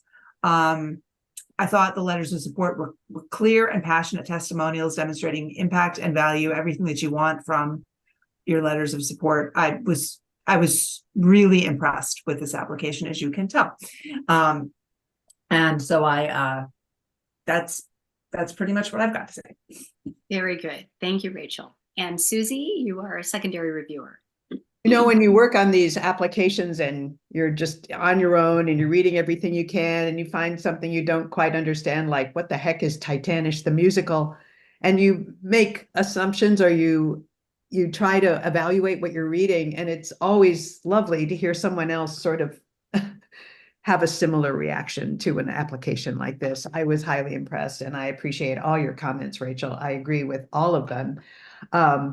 I thought the compilation video provided showed a level of artistic merit that I hadn't assumed possible, and that's bad marks on my part. The production values such as sets, lightings, and costuming are a step above my assumptions, and there were so many people, volunteers, that seemed to be involved in each production. These musicals have casts of more than 40 people, which I know is not easy to manage, but it just gives so many people an opportunity to participate. It makes my heart sing. All of the artists seem qualified for the work they've been assigned. I'm especially excited, as you were, Rachel, about the Hispanic artists who hope to be involved in the Red Riding Hood project. To engage 50 volunteer performers in Beauty and the Beast, where they will learn musical theater skills, is a huge ambition in this community. I'm just very impressed with this, and they hope to reach around 800 people. The Spanish speaking production for the local community, and there are student matinees for that'll go to schools within 20 miles. 75% of all ticket sales will come from people outside of Wakefield. That's impressive. They hope to complete surveys. I thought their planning and evaluation was very thorough. Annual reviews and assessments will be done for each project. Volunteers are sent surveys to respond, and the managing director tracks progress of the volunteer performers. I love color-coded timelines. I was in heaven. The budget seemed reasonable to me. The planning process seemed appropriate. There is a strong investment in artists and designers for this project. This year, they hope to reach 2,000 people. Let's see. Wakefield, Nebraska is 53% white, 48% Hispanic or Latino, and very unusual for that area. I'm just trying to skip over something that maybe Rachel has already addressed. They're promoting this with news coverage, newspapers, paid ads, TV, radio, targeted emails, and their website. They're offering matinees for older patrons. They're thinking a lot about how to access their audience. There's free attendance to residents of local care centers, to final dress rehearsals. The managing director also regularly provides workshop and feedback sessions to area schools for their one-act presentations prior to competitive performance. I'm not sure what this has to do with this project, but I think that's very cool. I agree with the letters of support. It was impressive to read how valuable the theater has become to Wakefield's economic growth and the Wakefield market. It makes a huge impact in that area, and I would be proud to have the Arts Council support it as much as possible. Thank you. Great, great. Thank you, Susie. And Danielle, would you like to make any comments on this application? They said most of that. I'm curious, what other potential opportunities for community partners to help, create even more, sponsorship and stuff for them might be with this, but everything was lovely. Great. And Peter, any final comments? Yeah, I would actually flip the observations about the Latino outreach efforts and so on. This is a community which is, in fact, turning. It is now up to almost 50% Hispanic or Latino, and almost nothing in this project acknowledges the size of that community as a potential audience, aside for the hoped for Spanish language offering by bilingual actors, which is it's a nice thing, and that they would be taking that into schools, as I understand it. So I'm just a little concerned. This is an organization which has been for 30 and more years a terrific cultural cornerstone in Wakefield, including the market, not just the theatrical materials. And so it's really wonderful. They need to know, what actually their community may be turning into and be alert to that. Very good. All right. Thank you, everyone. So complete your scoring, please. And then this will take us to a break. And Rachel Morgan, when would you like us to reconvene for our next 5? It looks like we have 5 applications to complete. Let's come back at 10 after. That gives us All right. 5 minutes. Okay. All right. 5-minute break, everybody. See you soon.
All right, it looks like we have everyone back.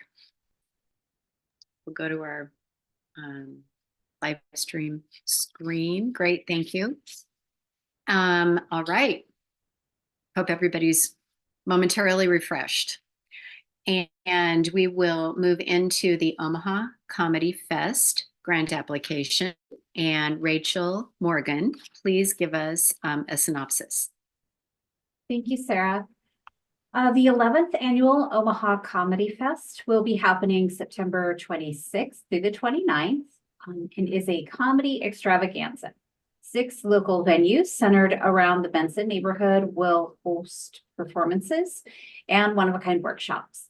This event is focused on bringing people together through comedy, breaking barriers with laughs, elevating Omaha as a comedic hub, educating the community, and celebrating humor in all of its forms.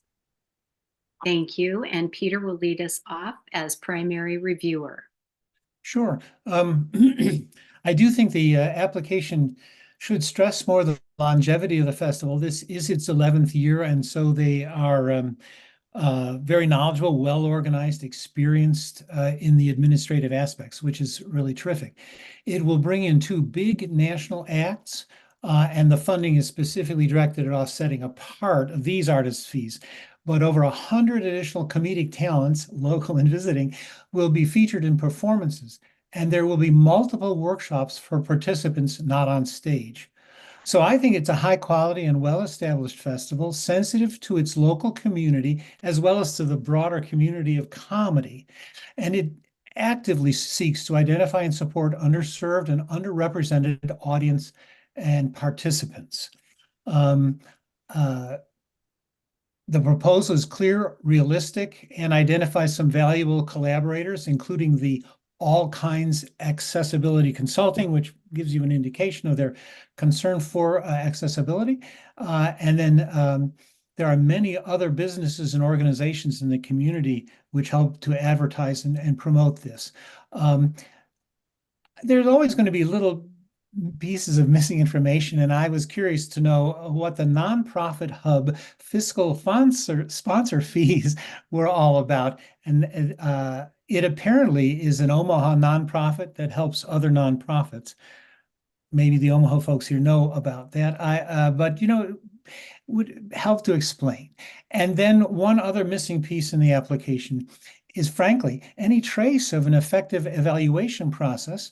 And in fact, you can note that this is just where the timeline, otherwise fine, simply kind of breaks down. Very admirable, strong outreach and engagement. They aim to draw over 1,000 people to participate in events and workshops beyond those of the stage performances. So I think that's all very admirable. It sounds like it could be a wonderful event or series of events. Great, thank you, Peter. And Rachel Combs, you are up next.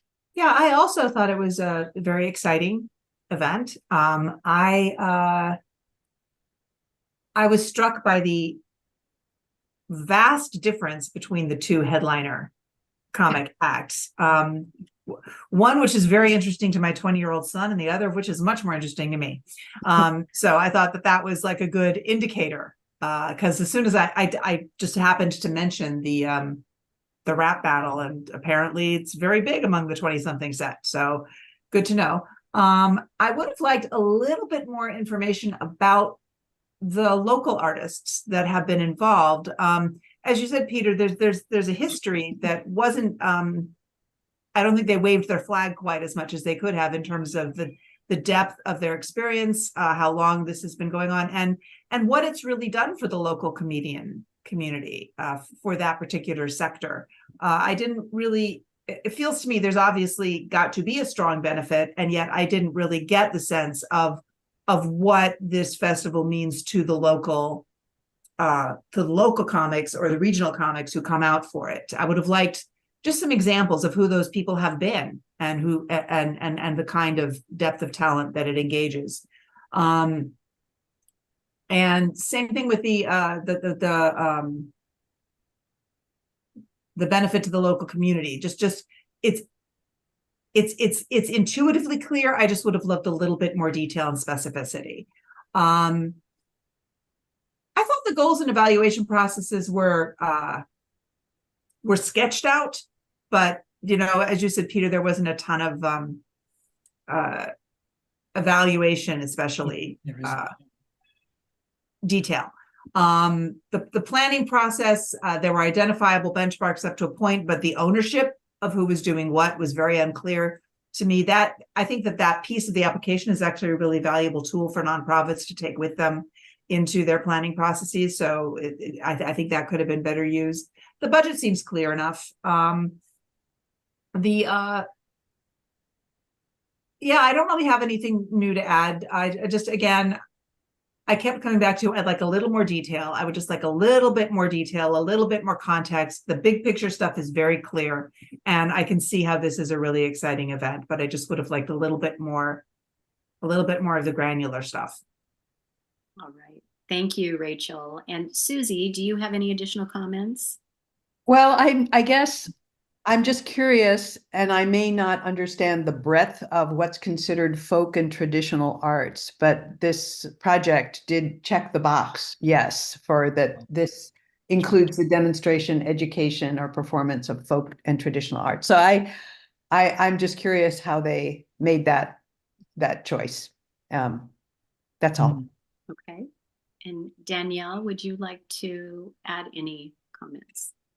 I did want to mention, and this is another aspect of what Rachel and Peter are talking about in the evals, is specifically it's the wording of can. I think that is the specific word that is throwing us all, is the fact that it really made it difficult to understand what in the evals were actually currently happening and what was potentially future things they wanted to have happen. So that specific word really confused me, because it made me not sure what was being done and what potentially could. And I had one other note, and that was that they referred to Benson being a diverse community, but they actually didn't have any demographic information about that. And so that was, I felt like, a missed opportunity there too. All right, thank you. And we'll take a moment to update your scoring. Susie, thank you.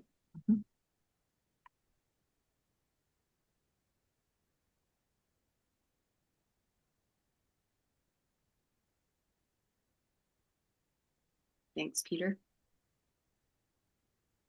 Danielle and Rachel, thank you very much. And we will move on to Operation Christmas Card, Inc. Rachel Morgan, please give us the synopsis. Thank you, Sarah. Operation Christmas Card hosts the annual North Platte Powwow. They feature Native American singers, dancers, and vendors who travel from across the nation to perform for the spectators who gather. They also feature several Native veteran color guard regiments who lead healing ceremonies that take place over the 3-day weekend. Annually, they host between 650 to 1,000 national and international visitors. This year, the event will take place July 19th through the 21st, and the grant will help assist in paying for equipment rental and per diem for the participants. Okay, thank you. And Susie, you are going to lead us off with the primary review. Thank you. Great. This project was very well described. I'm going to start with the part of the application that talks about artistic quality comments. This is such a unique event and art form and cultural landmark. It's an appropriate locale for this weekend of exploring Native American culture. It's certainly right on the interstate. It just seems to be the most glorious place to have this take place. The fact that it's for people of the Native American culture, for those healing from grief, of those lost, as well as crimes against Native American tribes, all in honor of American veterans. So when you talk about artistic merit, there's so much more that has to kind of interface with what we consider valued or achieving artists, this surpasses a lot of that judgment because of the nature of this fully immersive experience for people. I really, I decided I really wanted to go this year. There are dancers and participants from all over the world. I'm very impressed with with Charlene Swalberg and this Operation Christmas Card that provides 300 care packages to deployed troops around the world during the holidays. To me, such a unique blending of events to celebrate the country and the marginalized people that preceded all of us. The goals and the evaluation. Cultural immersion is clearly the goal. For us to understand the significance of Native American artwork, ties to the spiritual way of life. This goes so far past artistic goals, as well as the circle of life, and to perceive the powwow as a sacred ceremony. This year, they're planning a parade and a fun night. We are all one. We are all the people, all one race, the human race. I'm sort of quoting from the application. Their feedback forms, QR codes, social media pages are giving opportunities for community response and evaluation. I'm not sure that, no, I'm just going to go on. They must now make allowances for extreme heat for this event. You know, we're talking, we say the middle of July, is that right? Yeah. And with the way that our climate is right now, that is an enormous challenge. If you're trying to gather a lot of people and what you're doing involves some groups of people living outside, I think they're thinking about all of that and trying to mitigate the possibility of some extreme heat during their event. It's going to have an extremely heavy workload for the organizer. It's very specific, their planning project, as to what the deadlines and the tasks are. I found that to be quite complete.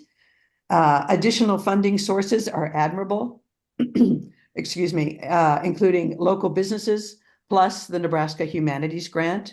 Sorry, I'm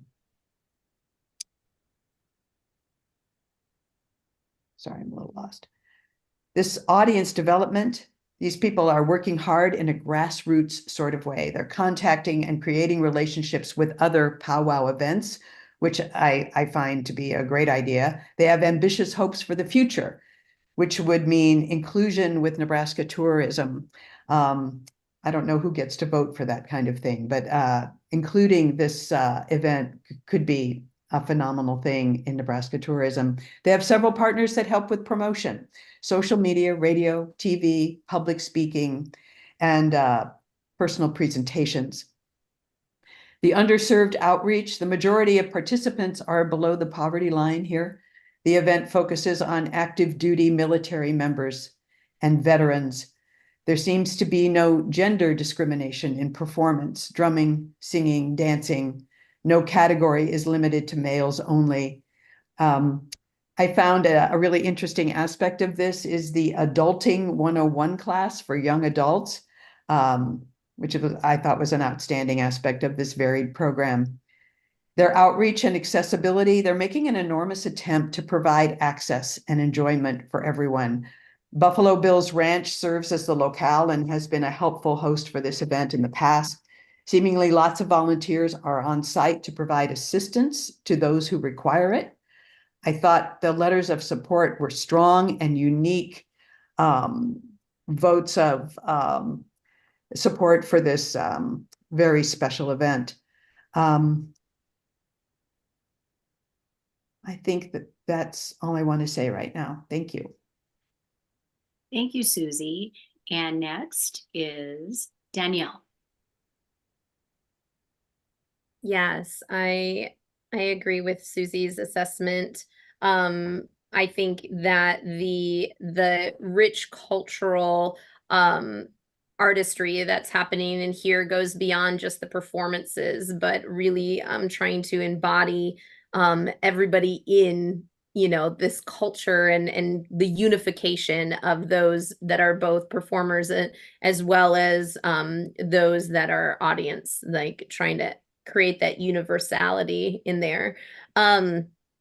I felt like their goals were really clear, and I especially appreciated the fact that they commented to the pitfalls. You know, sometimes in applications we want to talk about just all the lovely things that are happening, but I appreciated the challenges being acknowledged in there, so that we know, you know, here's some of the things in the donations that have been difficult to navigate, and to just know that they're aware of those and taking steps to try to mitigate that, I thought was effective. And the one thing in the timeline, I know they have a lot of community outreach that's happening and there's a lot of community support. I would have liked that to be a little clearer in the timeline of like when they're going to different places, you know, who are they seeing at different points in time.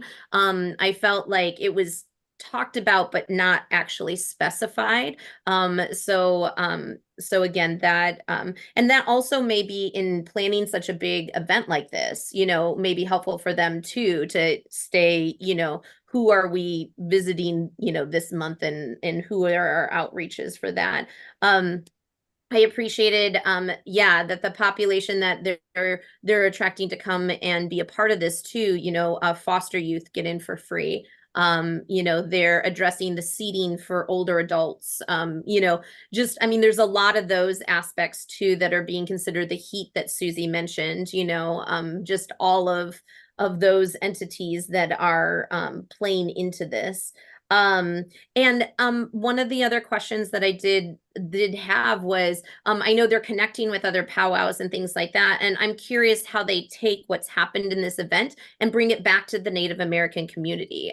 You know, where, like, how does it bridge back in? How does it benefit that community after the event has happened? Because to me, that seems like part of this outreach is not only educating here, but it seems like there is a connection back to some of those tribal communities and things too. So those were my added comments.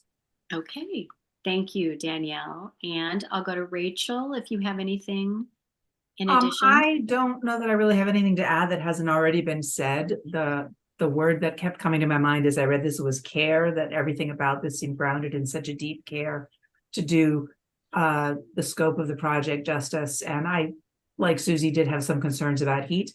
But I think it's a beautiful project, and it really is kind of its own thing.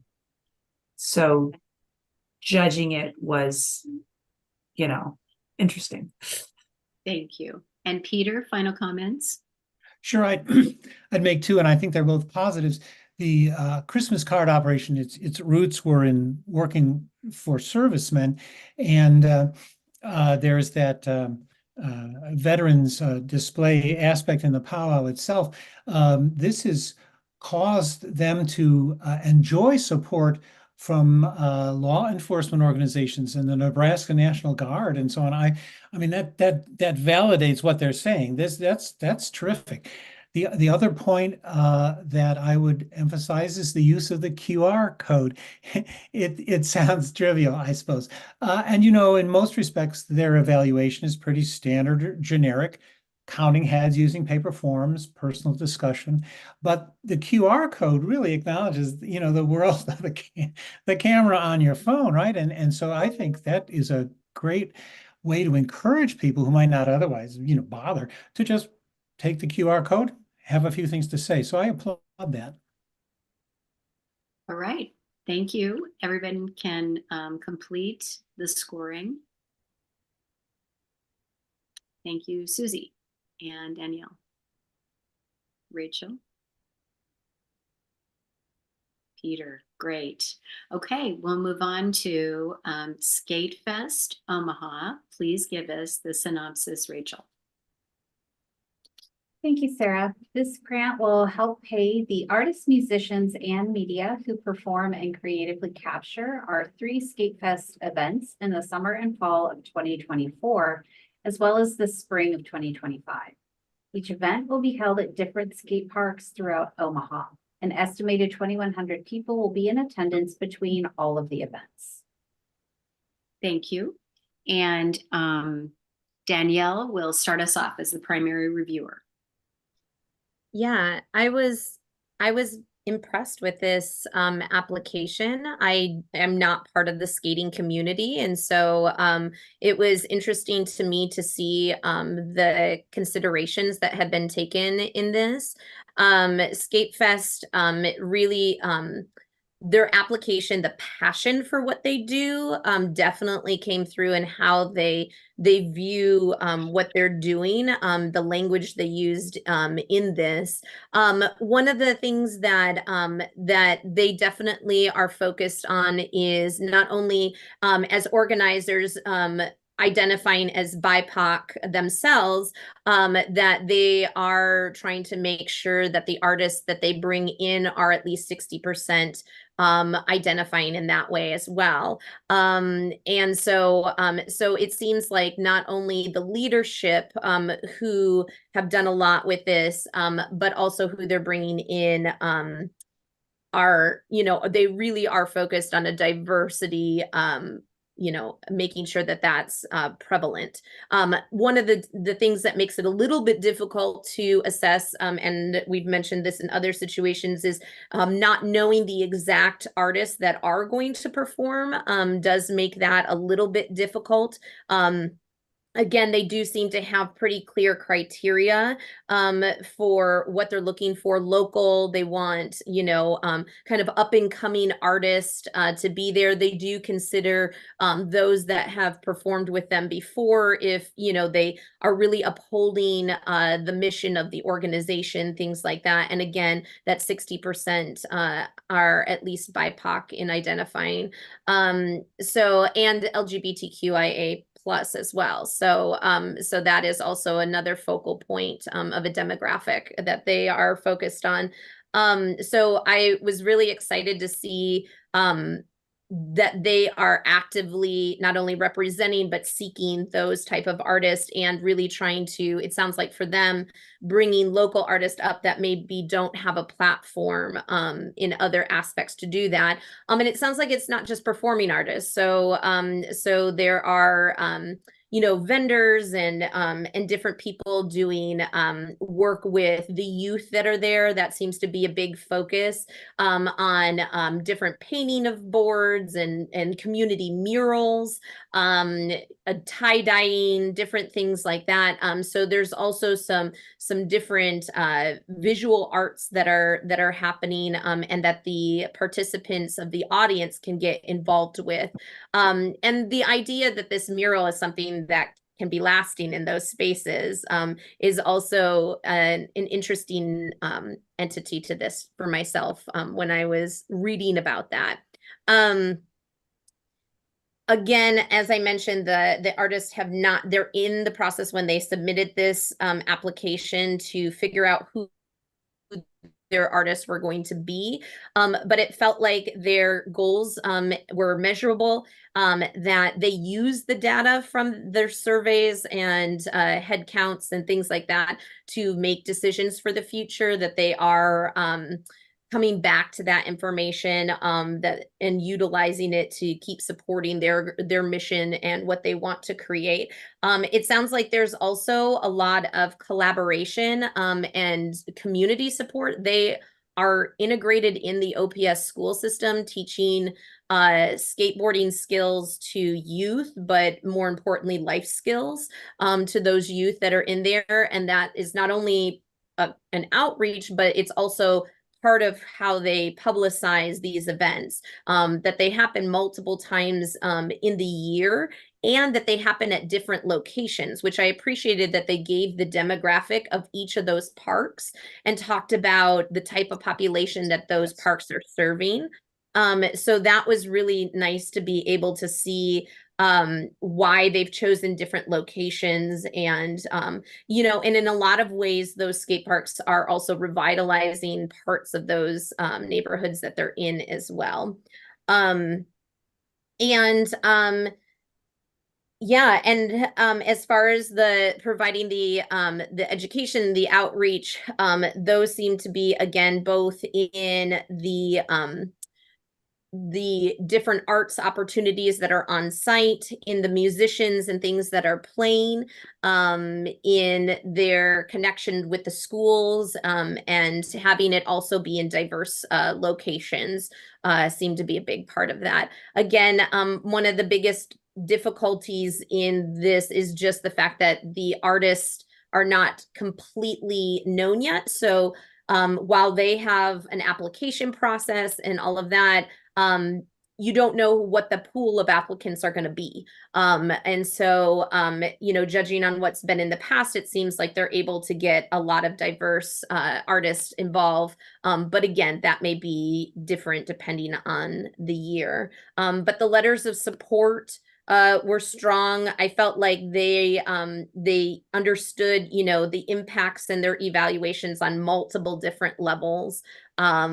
And use that information like I mentioned before. So so I think that was all of my main comments on them. Thank you, Danielle.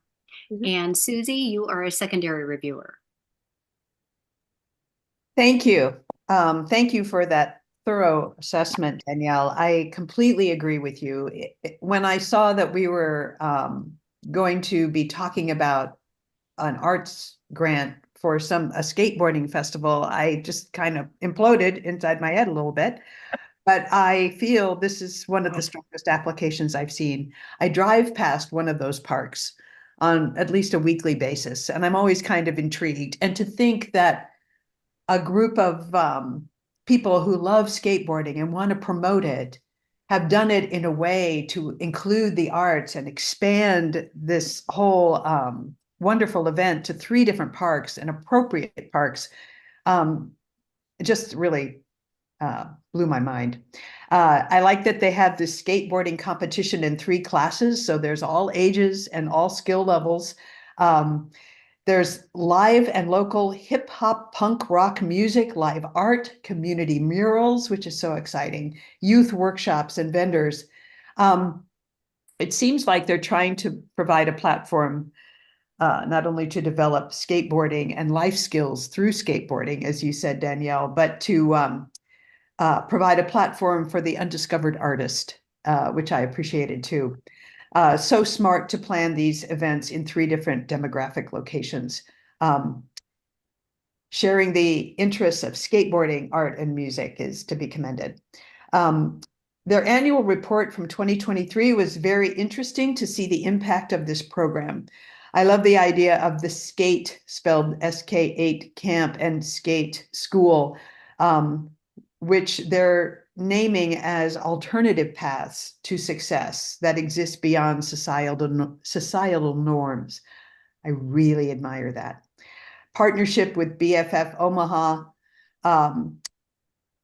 enhances the artistic ambience of their events, the mobile art gallery, dynamic edition. Also, the mobile stage allows the partners to elevate the music experience. The qualification for the artists, as you said, Danielle, is a little bit of an unknown at this point. They're chosen, they say, on artistic merit, originality, alignment with Skatefest values, and previous participation in events, and the potential to engage a diverse audience. And I must say that this leadership team of 3 is wonderfully diverse themselves. One man identifies as BIPOC, an LGBTQ music director, and a South Korean art director. So they're kind of emulating what they want. They're displaying the qualities they hope to create in the people who participate with them. Lots of methods of evaluation, which I appreciate. Number tracking of guests, artists, venues. Start over. Number tracking of guests, artists, vendors, plus surveys and interviews to collect feedback. This year, they're planning for 150 artists and 80 vendors. When you're considering an event that's moving 3 times or twice, that's pretty impressive. incredibly expansive and detailed timeline, which I really appreciated, and it made sense to me. Through their budget, I thought they had a strong investment in the artists and musicians and judges, and merchandise seems to be a very important part of how they make money to support this event. Seems like an important aspect. I love the website. I went there and I got a little bit down the rabbit hole. I found it attractive and engaging. It seems to be cool enough for the skateboarding world and attractive for those who might not be quite so inclined. The executive director has expertise in digital media, and that shows. That's a great perk. At least 60% of the artists involved represent the BIPOC community. I guess that's just going from previous events, because I'm not sure they know that at this point. Let me see if I have something to add that maybe Danielle didn't so beautifully articulate. Skatefest builds something called pocket parks, which I found intriguing, with a skateboarding ramp, a garden, and a mural. Those parks are constructed with the collaboration of local skateboarders, urban farmers, and youth working with the Union for Contemporary Arts. They hope in this year to add an additional pocket park in Walnut Hill. I thought the letters of support were excellent. Omaha Mobile Stage and BFF Omaha. Of course, those resources for the letters of support are very involved in the project itself. But that's about all I have to add. Thank you, Danielle, for sharing all that. Thank you, Susie. And Peter, do you have any comments you want to make? Add? Mute, unmute. Unmute, please. I Thank think you. it's really neat that these people have realized that the skateboarding community, you know, has family members, has brothers and sisters and fathers and, you know, all of this, and has created these events that are not just for the skateboarders, but generate a larger community and support it and entertain it and all of that. It just seems to be very positive indeed. I like not only obviously they're sensitive to picking parks, but they've rotated them apparently from previous years. So they have there's a deliberate, conscious, and positive effort to be doing that. Finally, I would just mention that there are good supportive letters from two highly appropriate organizations. BFF Omaha was mentioned. The other is Partners for a Livable Omaha. So this has actually made I think, a positive impact on these kinds of organizations. So I think it's a terrific event. Thank you. And Rachel, any final comments? Not much that hasn't been said. Like Susie, my initial reaction was, you know, are you kidding me?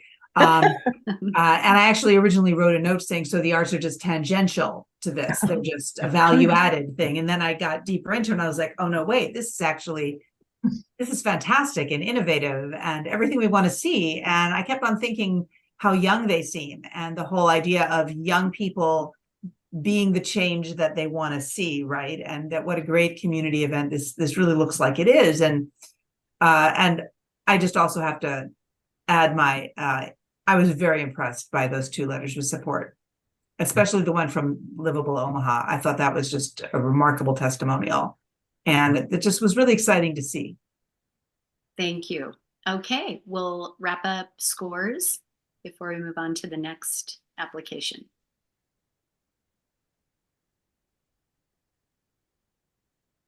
Rachel, thank you. Peter, thank you. Susie. Danielle. All right. Our next grant application is Tri-Faith Initiative. And Rachel Morgan, please give us a synopsis. Thank you, Sarah. This grant will help fund artists who showcase their talents during Tri-Faith Initiative's United We Walk event to be held on the Tri-Faith Commons on September 8th. They anticipate having approximately 3,500 individuals from the Omaha metro area will be in attendance for the activities of this community event. Thank you. And Peter, you are going to start us off with your review. Sure. The Tri-Faith Initiative is a good example of something that I had to educate myself about. This began in 2006. They actually purchased land so they could have a number of worship spaces together. In 2011, a synagogue was opened in 2013, a mosque opened in 2017, a Protestant church in 2019, and a fourth building, a Tri-Faith Center, in 2020. This is all out in basically in southwest Omaha on a beautiful plot of land. And their United We Walk is a relatively new Tri-Faith Initiative project. The one we are being asked to support is only its third. At its heart is simply a walk by participants around the Tri-Faith Commons in West Omaha, a beautiful garden and grass space. This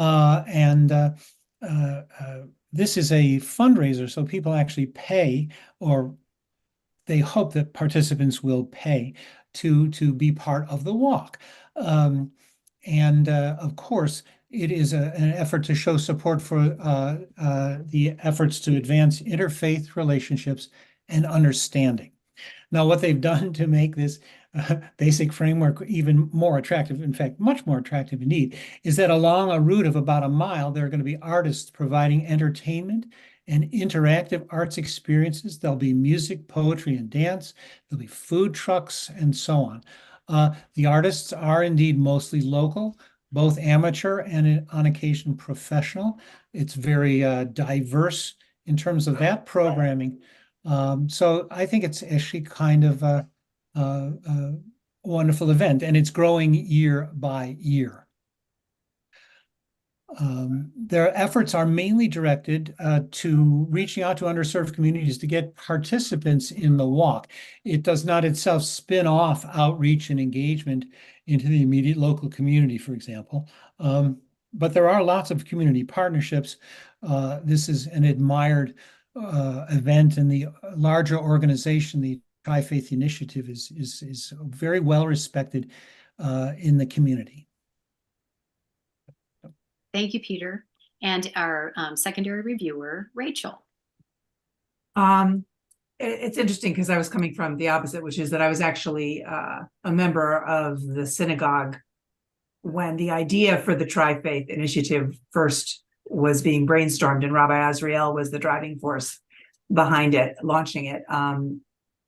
I, however, was not aware of the presence of the arts for this event. This event started while I was not living in Omaha, so that all was very new to me. I love the concept of it. I love the intention of the event.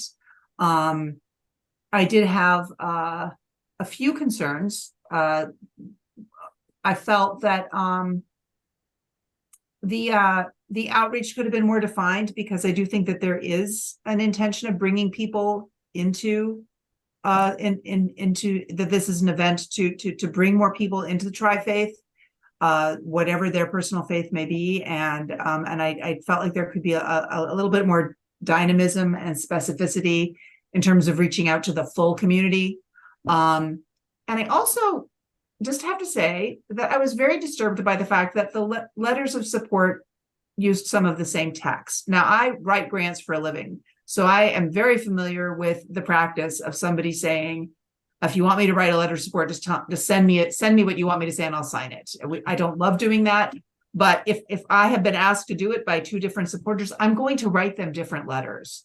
And that really bothered me, because there's some identical text in both of those letters, and that makes me question, with a panel of applications where there's such clear depth of support from different sectors represented in the other letters, that I would like to see more evidence of community support for this event, because I think it's gorgeous. I think it's a wonderful event, and it troubles me that combined with what I saw as a lack of specific outreach makes me wonder how effectively this event is being communicated and how welcome the full community feels to be a part of it. And so that's my only real concern. But it's kind of a big one. Okay. Thank you, Rachel. And Danielle, excuse me, would you like to make any comments? I do have some. I am echoing some of the concerns, and I mean, I love the idea of this, absolutely. But I was concerned that again, we weren't really sure who the artists were going to be that were performing at this event. We know who has performed in the past, but whether or not those people were available, or even just where they were in the process of reaching out to different people. I had no idea which entities they had contacted and who they hadn't. So I had no perspective on who might be coming in. And I had talk about like the vagueness of that. I had a lot of questions surrounding that, where it made it hard to distinguish like the quality of those artists, because I had no idea like if they were trying to reach back to similar people or new directions, like all of that. I also commented that the goals are all just present goals for the event itself, and there's no future thinking into the goals of where that goes. It's just, it seems like it's very much of getting people there. So that was part of the goals and evaluation. I was concerned on where the thought process was going to go. In the budget, I had questions as far as who the 10,000 for salaries was going to and what the 9,600 for logistics was. I had no idea, like that was not specified in the budget itself. And the last thing, and kind of Rachel mentioned this as far as the outreach part of it, my concern lies in, it seems like as far as serving an underserved population, it seems like they're hoping that the community entities that have booths there are using their network of people to be who is publicizing to come in, but I don't see any initiative on the actual group's part to bring in underserved populations or to have that outreach going back out. So it feels a little contingent on who has a booth and if they're publicizing, this to maybe their network of people that maybe do serve an underserved population. So it just didn't have the intentionality of that for me. Thank you, Danielle. And Peter, final comments? No, I'm fine. Thank you. Okay. All right. Thanks, everyone. Complete scoring, please, for the Tri-Faith Initiative. Thanks, Does Rachel. Does Susie have comments? Susie did. Did I neglect Susie? I'm sorry. I did. I'm sorry. Unmute, please. Thank you, Danielle. Here I am. I apologize. Oh, please, no problem. I'm anxious to, or excited to maybe go to this event, because I'm trying to imagine the fact that right now 3,500 people from the Omaha community are expected. 3,500 people walking what is the distance of 1 mile. So it's sort of a walk and stop, isn't it? It's a walk and experience and a walk some more and have something else happen, which is unique. And I'd like to see, or maybe have had a video from last year that was a little more instructive or revealing. In the planning process, I wrote that the administrator's bio seemed incomplete. However, the timeline seemed very effective. And that the budget, Danielle mentioned the budget quite a bit, but it mentions, and I don't know what's protocol, but it lists a $30,000 sponsor and a $15,000 grant, but doesn't say who it's from. So I was just curious about that. That's all I have. Thank you. Okay, very good. Okay, now we will move to completion of scoring for this grant. Okay, great. Thanks, Danielle. Peter, I think you had given me thumbs up, and Susie, Mhm. and thanks. And Rachel. Thank you. You probably did that before. Thanks again. Now we will move on to our final 14th and final grant application, and it is from Wayne State College. So Rachel, please give us a synopsis. Thank you, Sarah.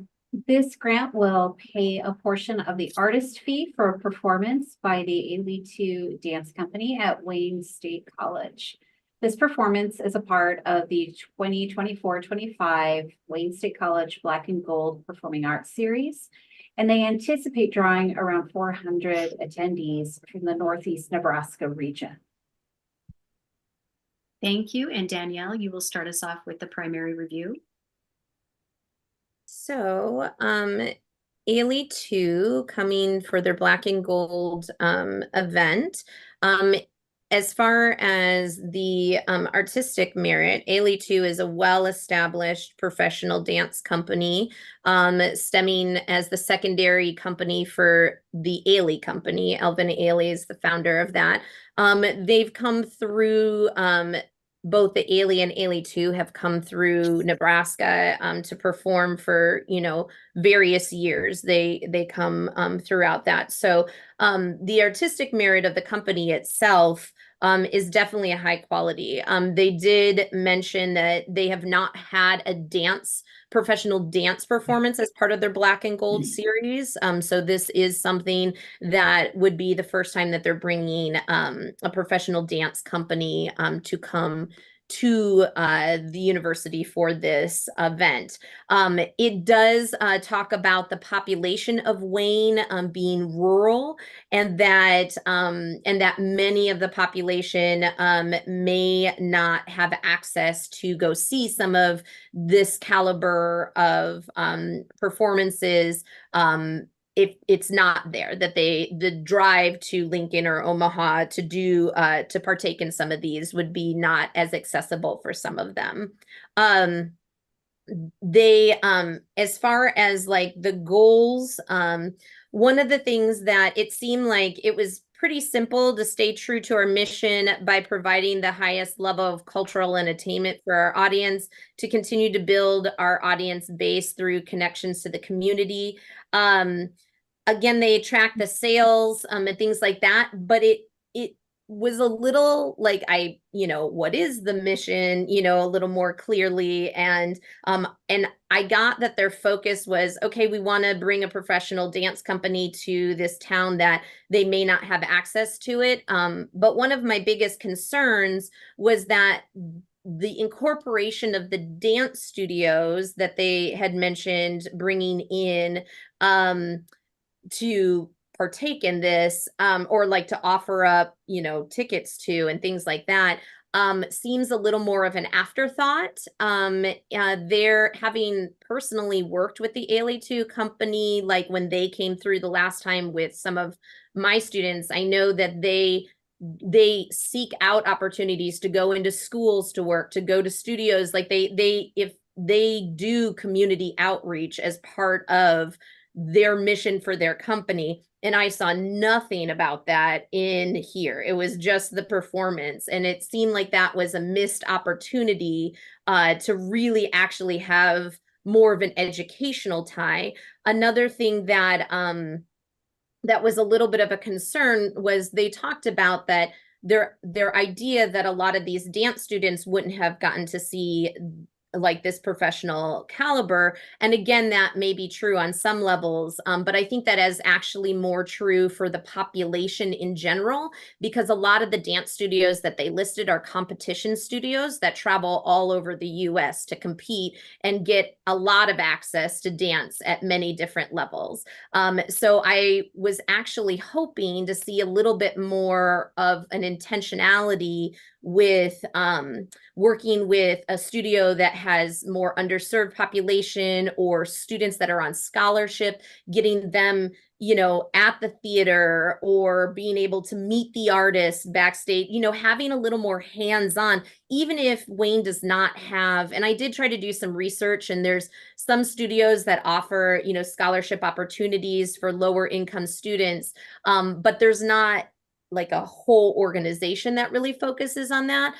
So I thought, you know, there could be more to bring certain dance entities or students in to work with the company, get to know them, but to have a little more of that focus specifically for lower socioeconomic groups that are involved in that dance community or beyond, even in the schools would be great.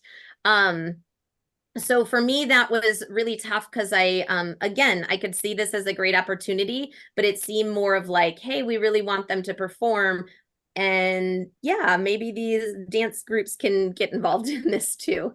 As far as the budget looked fine and solid. The timelines of things were pretty clear in there.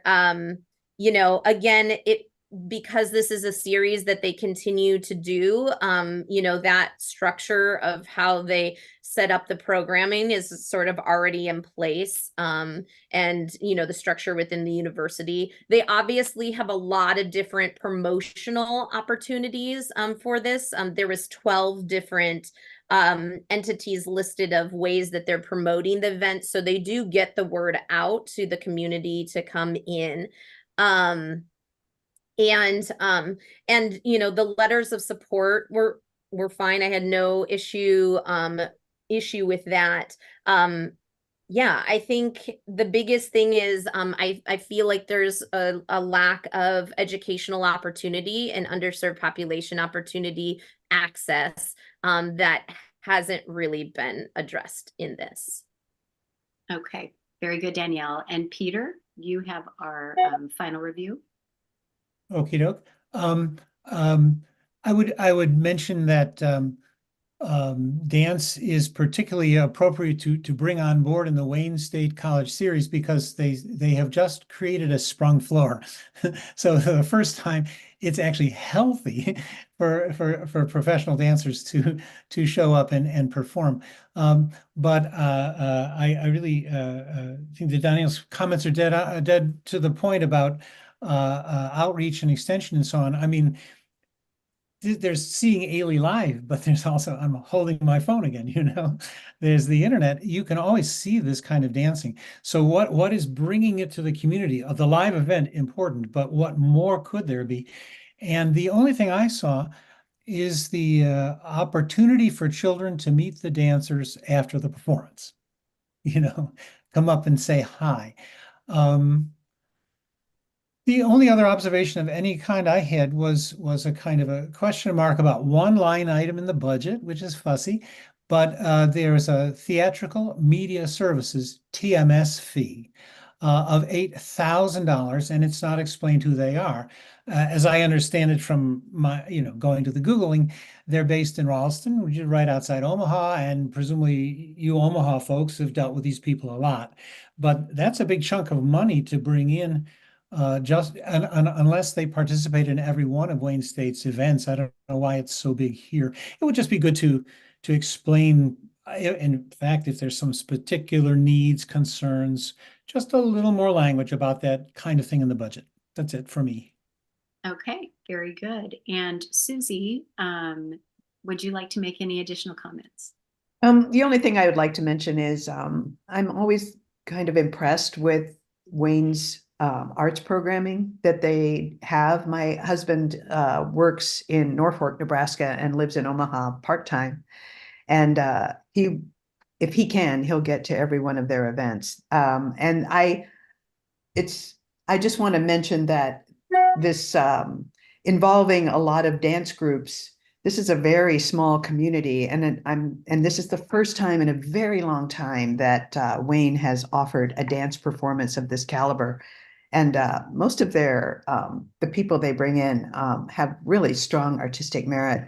So maybe I just am asking for a little bit of a learning curve for them in terms of locating some of these resources to bring in dance students and have them interacting with these Mhm. high quality artists. That's all. Thank you. All right. Thank you, Susie. And Rachel, do you have any additional comments? This has been a really interesting discussion because I was initially just like, wow, they're bringing in Alvin Ailey. That's phenomenal, and how great for that community. I think that the concerns and questions have been really thoughtful and well considered. The only question that I had that I haven't heard raised was also kind of a little bit of a fussy thing for the budget. I also wondered why TMS was such a big chunk. I'm not sure what I assumed it was something technical, but it would have been nice to have that be explained. And I also just would have liked a little more detail about where the revenue's coming from. Just I know it says WSC allocation, but is that like a standard allocation? Is there a fund for these things? I just think sometimes it's just helpful to have a little bit more detail explaining where revenue's coming from, and how these things are supported. And I just thought that would have been a good detail to have. But overall, it's an exciting event, and I hope that they get a ton of people coming to see it. Thank you, Rachel. Susie? Can I just add one more thing? I was interested in the TMS fee. I looked them up, so that wasn't really what I was supposed to do, but because it wasn't included on the application, but they're a big part of the budget because I'm assuming from what I've read on their website, it's to rent and install lighting that's required for the performance. Lighting, sure. I figured it was something like that. Mhm. Thank you. Thank you. Okay, it's time for you to finalize scoring for this particular grant application. And that completes our review. So now that all applications have been discussed and scored, we will move into a 5-minute break. And during this time, the Nebraska Arts Council staff will tally the scores and prepare information for our final discussion. And when the panelists reconvene, we'll review the procedures and make final determinations. The final portion of the meeting is closed to the public, so we will end the live stream at this time. But before we do, I'll remind all applicants that you will be notified in June regarding the funding decisions for this grant category. So to all those watching today, thank you for joining us. And goodbye. And panelists, we will reconvene. 5 minutes puts us, Rachel, I'll let you call the ball on